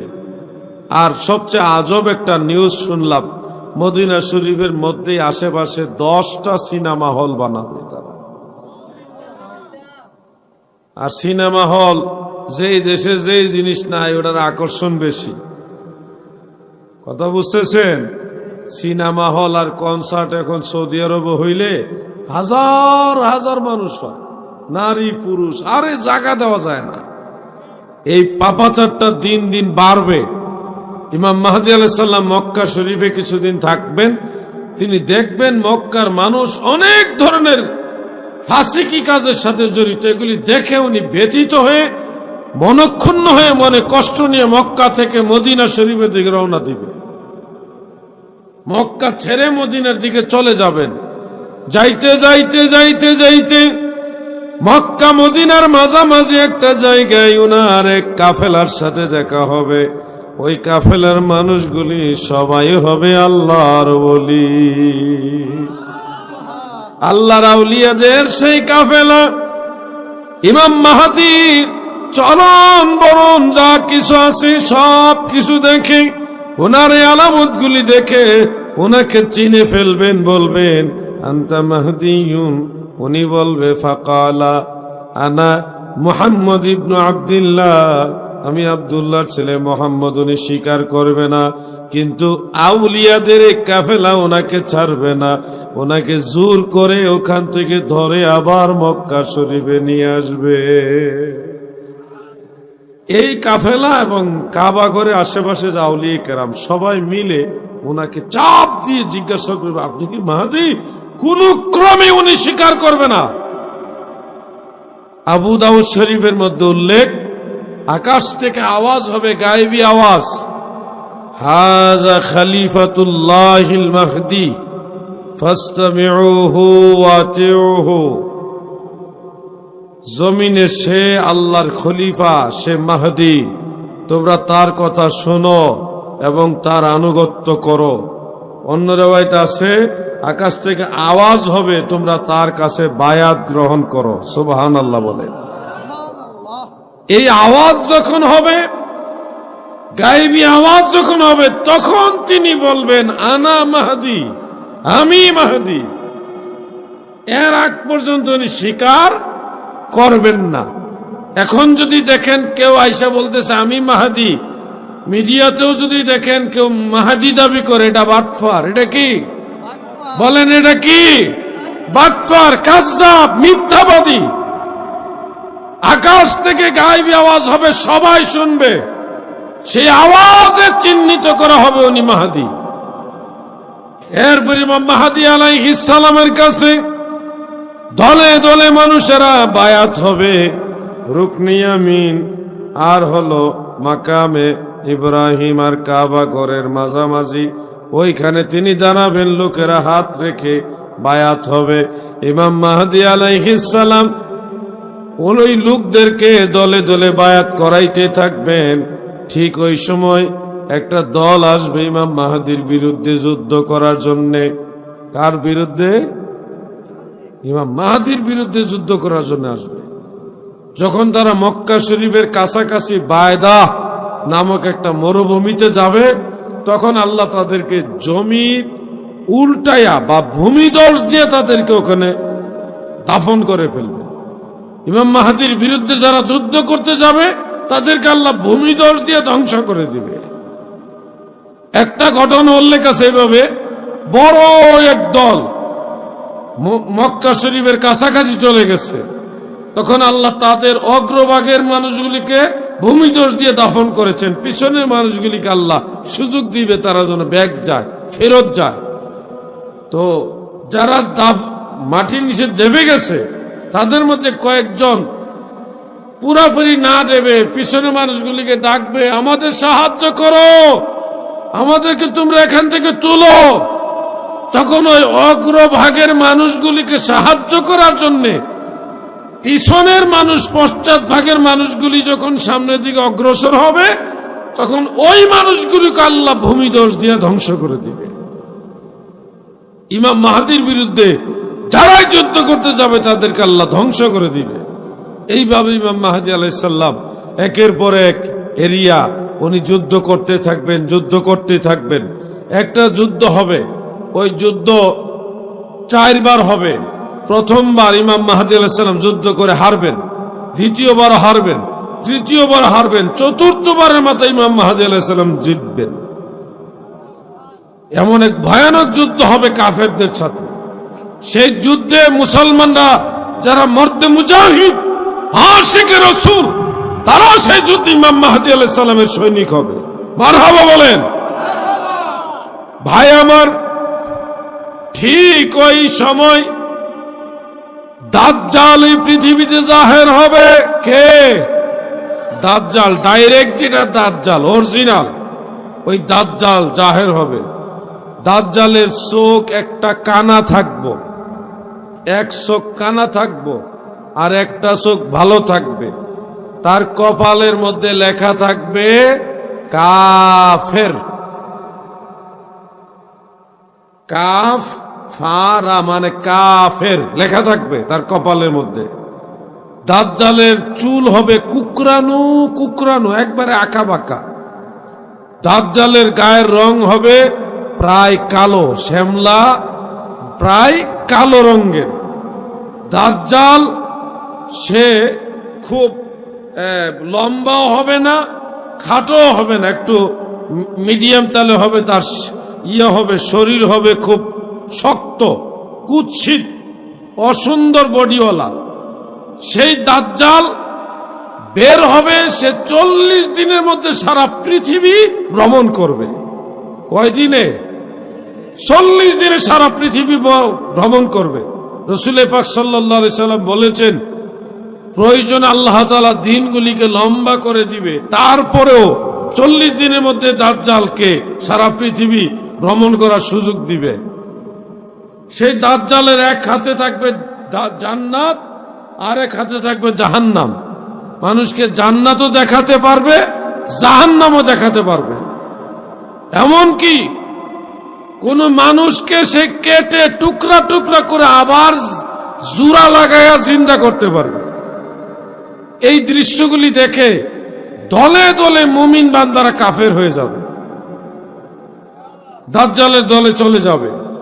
এমনকি দাজ্জালের জান্নাত, নবীজি বলেছেন দাজ্জালের জান্নাত হলো মুমিনের জাহান্নাম, আর দাজ্জালের জাহান্নাম মুমিনের জান্নাত। হাদিসের মধ্যে উল্লেখ আছে, সিহাসিতার ভিতরও আছে, বাইরেও আছে। আমি শুধু মুলাখাস বক্তব্যটা আপনাদের শোনাচ্ছি। একটা যুবক, সে দাজ্জালের সামনাসামনি পড়ার পরে দাজ্জাল বলবে, বলো আমি তোমার রব। সে যুবক বলবে, না, আমার রব একক, অদ্বিতীয়, তিনি বেমেসাল, বেনজির, কারো কাছে যাওয়া থেকে তিনি পবিত্র, কারো কাছে তিনি যাওয়া লাগে না, সবকিছু তার দরবারে হাজির। দাজ্জাল বলবে, তুমি মানো, দেখো আমি জান্নাত দেখাতে পারি, জাহান্নাম দেখাতে পারি। সেই যুবক বলবে, আমার আল্লাহ কাউকে ডাইরেক্ট জান্নাত দেখান না, আখিরাত হওয়ার আগে, বিচার দিবসের আগে কেউ জান্নাত দেখতে পারে না, এইভাবে স্পষ্ট জান্নাত দেখাবে না। তুমি আল্লাহ নও, আমার আল্লাহ গায়েব, তুমি আমার কাছে জাহের, তুমি আমার সৃষ্টিকর্তা হতে পারো না। এইভাবে ওই যুবকের সাথে দাজ্জালের অনেকক্ষণ তর্ক বিতর্ক হবে। দাজ্জাল তাকে বলবে, আমি মরাকে জিন্দা করতে পারি, জিন্দাকে মারতে পারি এবং মরাকেও জিন্দা করতে পারি। তখন সে যুবক বলবে, না, এটা আমার আল্লাহ ছাড়া কেউ পারে না।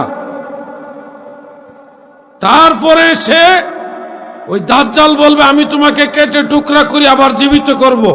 সে বলল, ঠিক আছে। তখন তাকে কাটবে, কেটে আবার জোড়া লাগায় আবার জিন্দা করবে। তারপরে যুবক ভাই বলবে, না, আমার আল্লাহ তাআলা এরকম করবেন না, আমার আল্লাহ একক, অদ্বিতীয়, তিনি মহাপরাক্রমশালী, তিনি মেহেরবান, তিনি বেমেসাল, তিনি বেনজির, তিনি সামাদ, তিনি অমুখাপেক্ষী। আপনি আমার মুখাপেক্ষী, আপনি অমুকের মুখাপেক্ষী, আপনি স্থানের মুখাপেক্ষী, আমার আল্লাহ কোন স্থান কাল পাত্রের মুখাপেক্ষী না। তখন ওই যুবক সে জান্নাতি হবে, তার সাথে দাজ্জাল তর্ক করে পারবে না। সুবহানাল্লাহ বলে। এই দাজ্জাল এমন ভয়ঙ্কর শক্তিশালী হবে, দাজ্জালের সাথে ইমাম মাহদী আলাইহিস সালামও যুদ্ধ করতে পারবে না। মানে দাজ্জালকে হত্যা করা ইমাম মাহদী আলাইহিস সালামের পাওয়ারের মধ্যেও নাই। তখন ইমাম মাহদী আলাইহিস সালাম দোয়া করবেন, আল্লাহ তাআলা তখন হযরত ঈসা আলাইহিস সালামকে উম্মতে মুহাম্মাদীর অন্তর্ভুক্ত করে এই পৃথিবীতে পাঠাবেন। সুবহানাল্লাহ। হযরত ঈসা আলাইহিস সালাম যদিও নবী এবং রাসূল, কিন্তু শেষ জামানায় দুনিয়াতে আসবে নবী হিসেবে না, আমাদের নবীর উম্মত হিসেবে আসবে। তিনাকে এক জায়গায় পেলাম, দামেস্কের মসজিদের ছাদের উপরে নামায় দেওয়া হবে। আরেক জায়গায় পাইলাম মসজিদুল আকসার উপরে ছাদে নামায় দেওয়া হবে। নামায় দেওয়ার পরে ওখান থেকে নামার জন্য চেঁচামেচি করবে, লোকদেরকে ডাকবে, তোমরা আমাকে নামাও, আমি ঈসা ইবনে মারিয়াম, আমি ঈসা মসিহ, আমাকে তোমরা নামাও। তখন লোকেরা ওনাকে লম্বা মই দিয়ে ছাদের উপর থেকে নামাবে। নামানোর পরে বাইহাকির সুনানুল কুবরার মধ্যে আছে, উনি বহু অলি গলি রাস্তা পার হয়ে মদিনা মুনাব্বারা এসে আল্লাহ রসুলকে রওজা মুবারকে সালাম দিবে এবং রওজা মুবারক থেকে দয়াল নবীজির সালামের উত্তরও দিবে। সুবহানাল্লাহ।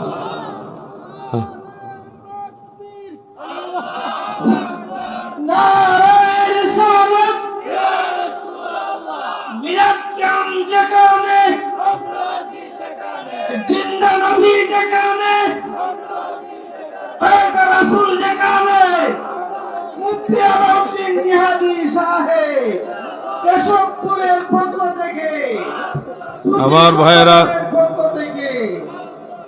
গভীর মনোযোগ দিয়ে শুনবেন। ওই দাজ্জালকে দমন করার জন্য আমার আল্লাহ ঈসা আলাইহিস সালামকে দুনিয়ায় পাঠাবেন। ভাইজান আমার, দাজ্জালকে দমন করার জন্য আমার আল্লাহ ঈসা আলাইহিস সালামকে পাঠাবেন।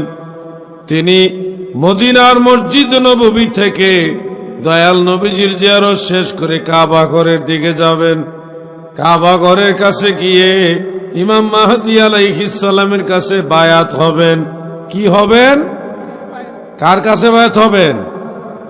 ইমাম মাহদী আলাইহিস সালামের কাছে বায়াত হবেন। বায়াত হওয়ার পরে এক নামাজের ওয়াক্ত হবে, যোহর অথবা আসর নামাজ হওয়ার পরে এখন কে ইমামতি করবে এটা নিয়ে একটা পজিশন তৈরি হবে। ইমাম মাহদী আলাইহিস সালাম বলবেন, আপনি তো আল্লাহর নবী ছিলেন, আপনি ইমামতি করুন, আপনি নামাজের ইমামতি করুন। ঈসা আলাইহিস সালাম বলবেন, আমি নবী ছিলাম কিন্তু আপনি ইমাম, আমি আপনার বায়াত গ্রহণ করেছি, আপনি আমার মুর্শিদ, আপনি ইমামতি করেন। তখন ইমাম মাহদী আলাইহিস সালামের ইমামতিতে ঈসা আলাইহিস সালাম সহ সমস্ত মুসলমানেরা নামাজ পড়বে। সুবহানাল্লাহ। বন্ধুরা আমার, এদিকে দাজ্জাল সারা পৃথিবীর মানুষগুলিকে তার দলে নিয়ে যাচ্ছে। আফসোস লাগে আমাদের দেশে এখনো অনেক লোক আছে গো, যারা দাজ্জাল রে পাইলে দাজ্জালের লগে সেলফি উঠাইতে যাইব। আছে না নাই? আরে ফেরাউনে যদি এসে আমি ফেরাউন, তাও ফেরাউনের সাথে সেলফি উঠাইতে যাইব। এরকম বহু লোক আছে আমাদের দেশে। বুঝছেন কি ওয়াজ করব? এমন বক্তা আছে, আপনি এই করলে তো আমার ওয়াজ কেটে জায়গা, তাহলে কেমন হইব? না থাক, হ্যাঁ, নাহলে এমনি কইলে তো আমার লাইনটা কেটে জায়গা। তো বন্ধুরা আমার, এরকম সেমি দাজ্জাল, মিনি দাজ্জাল এখনো আমাদের দেশে আছে। দাজ্জালের ছেলেরা আমাদের দেশে কিন্তু আছে। যেমন এক দাজ্জাল বাইরেছে, মিনি দাজ্জাল। ও বলে নামাজ 5 ওয়াক্ত নামাজের কথা কোরআনে নাই। আর ইদানিং বলতেছে জানাজার নামাজের কথা কোরআনে নাই। কত নম্বরের বলদ রে! মুঠেও লেখাপড়া জানে না। 5 ওয়াক্ত নামাজের কথাও কোরআনে আছে, জানাজার কথাও কোরআনে আছে, জানে না। এগুলি হলো জাহেল, এগুলি সেমি দাজ্জাল। এগুলি কি দাজ্জাল? সেমি দাজ্জাল, মিনি দাজ্জাল। এগুলি আগে আসবে, মেইনটা পরে আসবে। দাজ্জালের সাথে যুদ্ধ হবে, কিন্তু দাজ্জালকে ঠেকাইবার ক্ষমতা অন্য কারো থাকবে না। দাজ্জালকে প্রতিহত করার ক্ষমতা একমাত্র ঈসা আলাইহিস সালামের আছে। ঈসা নবী যুদ্ধ করবে দাজ্জালের সাথে। ওই যুদ্ধে দাজ্জাল ধ্বংস হবে এবং ঈসা নবীর মাধ্যমে সারা পৃথিবীতে মুসলমানদের রাজত্ব আবার কায়েম হবে। সুবহানাল্লাহ। ইমাম মাহদী আলাইহিস সালাম, ঈসা আলাইহিস সালাম, ওনারা সারা বিশ্বের মুসলমানদের নেতৃত্ব দিবেন। তখন শুধু মুসলমান থাকবে, কোনো কাফের, বেঈমান, মুনাফিক, মুশরিক থাকবে না। সবাই ইমানদার হবে। কিন্তু একটা সময় আসবে, ঈসা নবীও বিবাহ শাদী করবেন, ইমাম মাহদী আলাইহিস সালাম বিবাহ শাদী করবেন। তিনাদের পর্যায়টা চলে যাওয়ার পরে খুব তাড়াতাড়ি দ্রুততম মানুষ আবার গুমরাহ হয়ে যাবে, আবার ভুল পথে চলে যাবে। খুব তাড়াতাড়ি মানুষ বিভ্রান্ত হয়ে যাবে, পথভ্রষ্ট হয়ে যাবে, কুফরি রাস্তার দিকে চলে যাবে।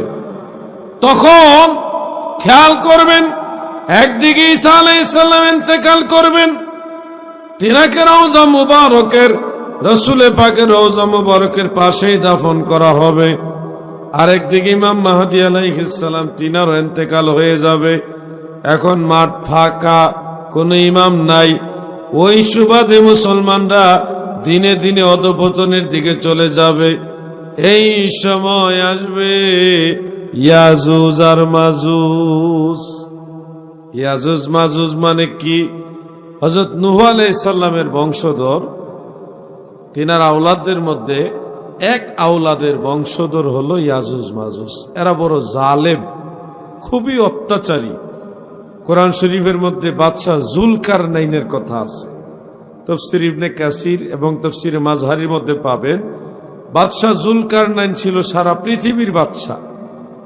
ইয়াজুজ মাজুজের ঘটনাটা ওটার সাথে জড়িত।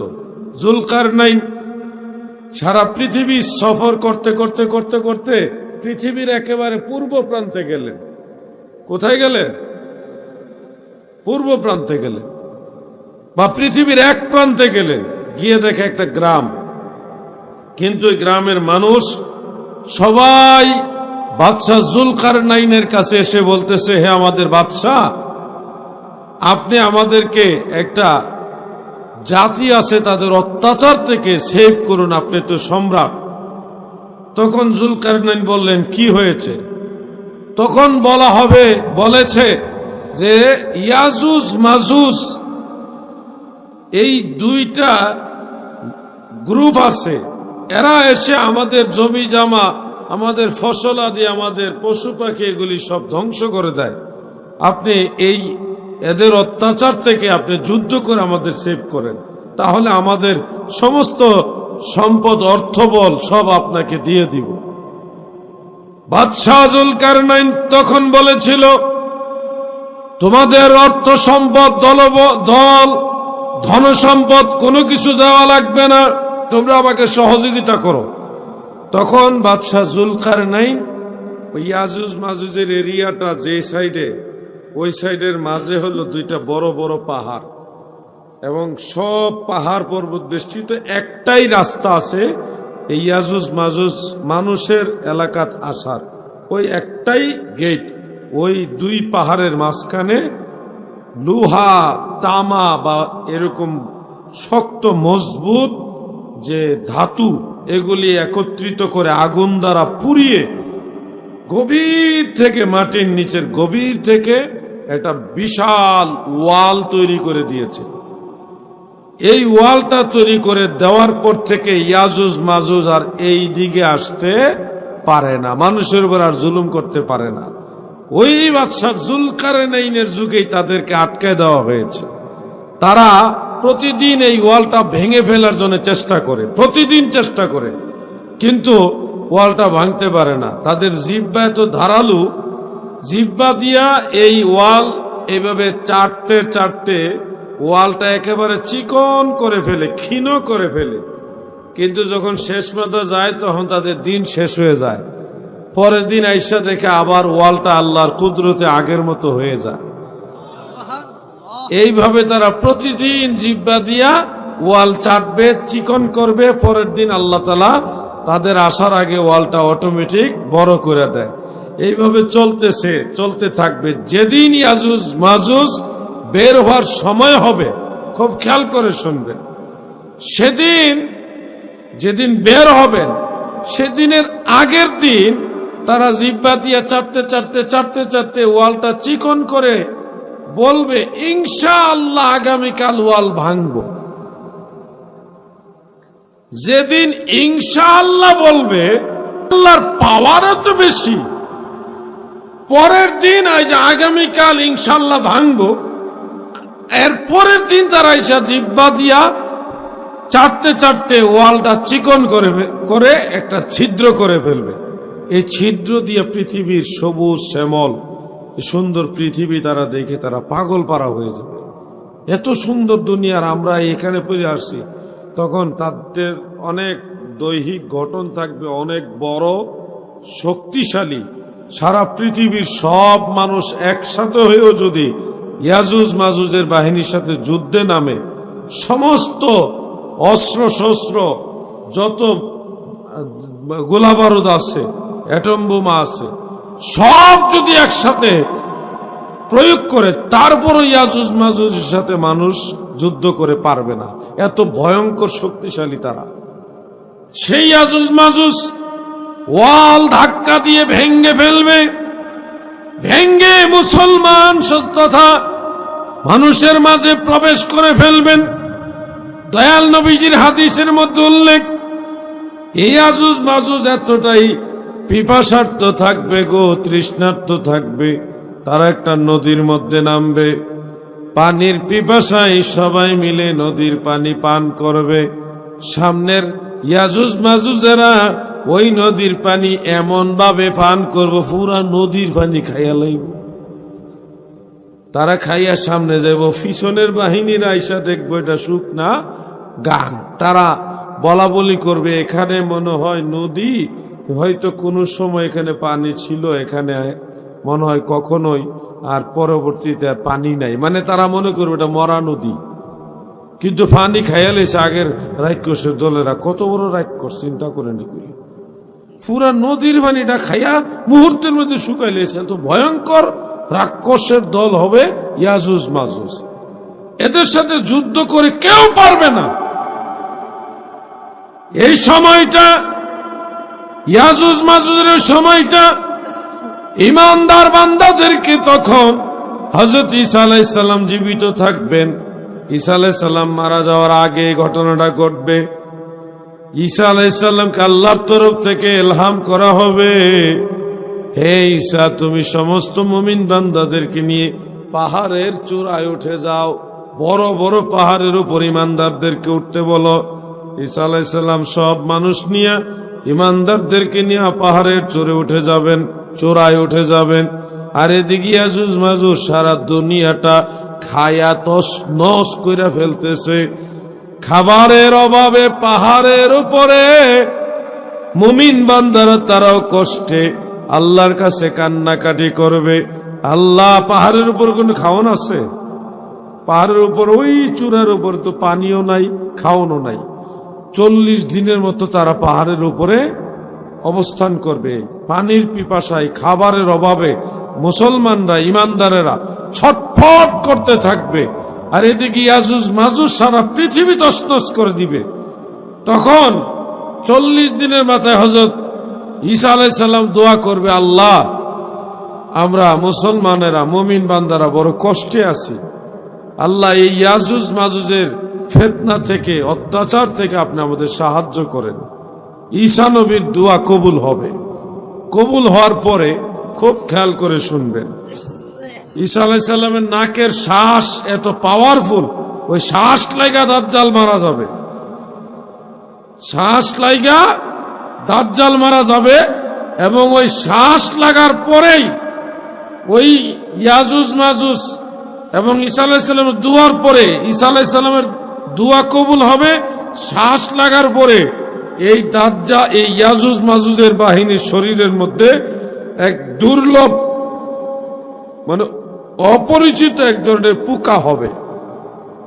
এই পোকাগুলি ইয়াজুজ মাজুজের সারা শরীর ছেয়ে যাবে, সারা শরীরে পোকা ভরে যাবে। পোকায় তাদেরকে কামড়াবে আর খেয়ে ফেলবে। সব অগণিত অজস্র ইয়াজুজ মাজুজের বাহিনীকে পোকায় কামড়াইয়া কামড়াইয়া তাদেরকে হত্যা করবে, একবার ফিনিশ করে দিবে। তারা সবাই মারা যাবে। মারা যাওয়ার পরে তাদের শরীরের পচা গন্ধে, কি গন্ধে? তাদের শরীরের পচা গন্ধে সারা পৃথিবী দুর্গন্ধ হয়ে যাবে। ঈসা নবী তখন দোয়া করবে, আল্লাহ, ও দয়ার আল্লাহ, পচা গন্ধ, মানুষের কষ্ট হয়, আপনি আমাদেরকে এই কঠিন মুসিবত থেকে উদ্ধার করেন, সাহায্য করেন। ঈসা নবীর দোয়া কবুল হবে। কবুল হওয়ার পরে আমার আল্লাহ এমন এক ভারী বর্ষণ, অঝড় দ্বারায় বৃষ্টি দিবেন গো। ওই বৃষ্টির কারণে ভয়ানক বন্যা হবে, প্লাবন হবে। ওই বন্যা এবং প্লাবনে পানির ধাক্কায় ইয়াজুজ মাজুজের শরীরগুলি ধাক্কায়া ধাক্কায়া আমার আল্লাহ মহাপ্লাবনের মতোই প্লাবন দিয়া সবগুলি শরীর সাগরের মধ্যে ফেলে দিবে। ওই দিন সারা পৃথিবী পবিত্র হয়ে যাবে। সুবহানাল্লাহ। এইভাবে ইয়াজুজ মাজুজ ফিনিশ হবে। এরপরে ঈসা আলাইহিস সালাম কিছুদিন থেকে ইন্তেকাল করবেন, ওনাকে নবীজি রওজা মুবারকের পাশে দাফন করা হবে। শুনুন আমার ভাইয়েরা, দিন দিন মানুষ ঈমানের পথ থেকে দূরে সরে যাবে। আস্তে আস্তে মানুষ কাফের মুশরিক হইতে থাকবে। তখন একটা মহামারী দেখা দিবে, একটা ভয়ঙ্কর একটা বিপদ আসবে, একটা পাখি আসবে। কি আসবে বলেন না, কি আসবে? পাখি। এটাকে বলা হয় দাব্বাতুল আরদ। এই পাখির মধ্যে 10টা প্রাণীর সুরত থাকবে। মাথা হবে এক প্রাণীর, ঘাড় হবে আরেক প্রাণীর, ডানা হবে এক প্রাণীর, সিনা হবে এক প্রাণীর, মানে 10টা প্রাণীর সুরত থাকবে এই পাখির মধ্যে। এটার নাম দাব্বাতুল আরদ, হাদিসের মধ্যে আছে। এই পাখির এক হাতে থাকবে মুসা আলাইহিস সালামের লাঠি, আরেক হাতে থাকবে সুলাইমান আলাইহিস সালামের আংটি। এই মুসা নবীর লাঠি দিয়ে দাব্বাতুল আরদ মুমিন বান্দাদের ঘাড়ে আঘাত করবে, করার পরে তাদের কপালে লেখা উঠবে মুমিন, তারা মুমিন। আর সুলাইমান আলাইহিস সালামের আংটি দিয়ে যারা বেঈমান, তাদের ঘাড়ে আঘাত করার পরে তাদের কপালে লেখা উঠবে কাফের। তখন হাদিসের মধ্যে উল্লেখ, কে ইমানদার কে বেঈমান একেবারে পরিষ্কার সবাই চিনতে পারবে। এমনকি রাসূল পাক সাল্লাল্লাহু আলাইহি ওয়াসাল্লাম বলেন যে একই টেবিলে মানুষ খাইতে বসবে, কেউ যদি কারো নাম না জানে, তখন তার কপালে লেখা আছে মুমিন, তখন বলবে এই মুমিন ভাই পানি গ্লাসটা দাও। আর যদি ওই মুমিন ওই লোকটার নাম না জানে, তখন বলবে এই কাফের তুমি পানির গ্লাসটা দাও। মানে এইভাবে মানুষ ইমানদার এবং কাফের চিহ্নিত হয়ে যাবে। দাব্বাতুল আরদ এসে সব চিহ্নিত করে দিবেন। এটা কিয়ামতের আগে বড় ধরনের একটা আলামত। সারা পৃথিবীর ইমানদার আর বেঈমান সব চিহ্নিত হয়ে যাবে। এরপরে আমার আল্লাহ একটা ধোঁয়া পাঠাবে, ধোঁয়া সারা পৃথিবীতে সেই ধোঁয়া ছেয়ে যাবে। ওই ধোঁয়ায় ইমানদারেরা ধোঁয়াগুলি যখন নাক দিয়ে মুখ দিয়ে নিবে, তাদের সর্দি হবে, কাশি হবে এবং জ্বর হবে। সর্দি কাশি জ্বর হবে। আর যারা কাফের, তাদের এই ধোঁয়া নেওয়ার পরে তাদের নাক দিয়া মুখ দিয়া চোখ দিয়া যতগুলি ছিদ্র মানুষের শরীর আছে, সবগুলি ছিদ্র দিয়া ভয়ঙ্কর কষ্ট দিয়া তারপরে বাইরিব কাফেরদের। মানে কাফেরদের জন্য এটা ভয়ঙ্কর আযাব, এটা কঠিন আযাব হবে। আর ইমানদারদের সর্দি কাশি হবে, বড় জোরে জ্বর হবে। এই অবস্থাটা হবে কিয়ামতের আগে। এর কিছুদিন পরেই, গভীর মনোযোগ, এর কিছুদিন পরে আমার আল্লাহ একটা হিমশীতল ঠান্ডা বাতাস পাঠাবে। কি পাঠাবে? জোরে বলেন। ঠান্ডা বাতাস পাঠাবেন। ওই বাতাসটা সারা পৃথিবীতে বইবে। সারা পৃথিবীতে ধীরে ধীরে ঠান্ডা ঠান্ডা বাতাসটা বইতে থাকবে। ইমানদার বান্দার বগল তলায় যখন বাতাসটা লাগবে, সে মারা যাবে। এক কথায় বাতাসটা যখন আসবে, তখনই মুমিন বান্দার আস্তে আস্তে সবাই মারা যাবে। কিন্তু কোনো কাফের বেঈমান মরবে না। মুমিন বান্দারা ওই বাতাস আসার পরে সবাই মারা যাবে। সব ইমানদার ওই দিন মারা যাবে। ওই সময়টায় মারা যাওয়ার পর থেকে আরো তো অনেক মানুষ অবশিষ্ট আছে, তারা তো মুমিন না হইল, তখনও তো তাদের আল্লাহ সুযোগ দিয়ে রাখছে, তারা যেন তওবা করে ইমানদার হওয়ার সুযোগ তখনও থাকবে। কিন্তু কিয়ামতের ঠিক 120 বছর আগে, কত বছর আগে? 120 দিন আগে, 120 দিন আগে, বছর না দিন, 120 দিন আগে পশ্চিম দিকে সারা পৃথিবীর মানুষ দেখবে সূর্য উদয় হইতেছে পশ্চিম দিকে। ওই সময়টা আবার একটা ঘটনা ঘটবে, পশ্চিম দিকে সূর্য ওঠার আগে যেই রাতটা যাবে, যেই রাত, যেমন আজকে একটা রাত, এরপরে সকালে সূর্য উঠবে না, এই রাতটা রসুল করিম সাল্লাল্লাহু আলাইহি ওয়াসাল্লামের হাদিসের মধ্যে উল্লেখ, এই একটা রাত হবে 3 দিনের সমান। একটা রাত হবে কয় দিনের সমান? 3 দিনের সমান, মানে 72 ঘন্টা। এত লম্বা রাত। দয়াল নবীজি বলেছেন এত লম্বা, এবং কোন ধরনের পূর্ণিমার চাঁদ টাঁদ কিছু, কোনো আলো থাকবে না, গভীর অন্ধকার থাকবে। এই অন্ধকারের মাঝে মানুষেরা পেটের ক্ষুধায় খাবারের জন্য দৌড়াদৌড়ি করবে, খাবার খুঁজে পাবে না, কিচ্ছু দেখা যায় না, কোন জায়গায় কি রাখছে খুঁজে পাবে না, পেটের ক্ষুধায় মানুষ দৌড়াবে। 3 দিন পর্যন্ত সারা রাত মানুষ এক রাত্রে দৌড়াদৌড়ি করবে। পরে দেখবে হঠাৎ আলো একদিকে ভাসতেছে, আলো বের হয়ে আসতেছে।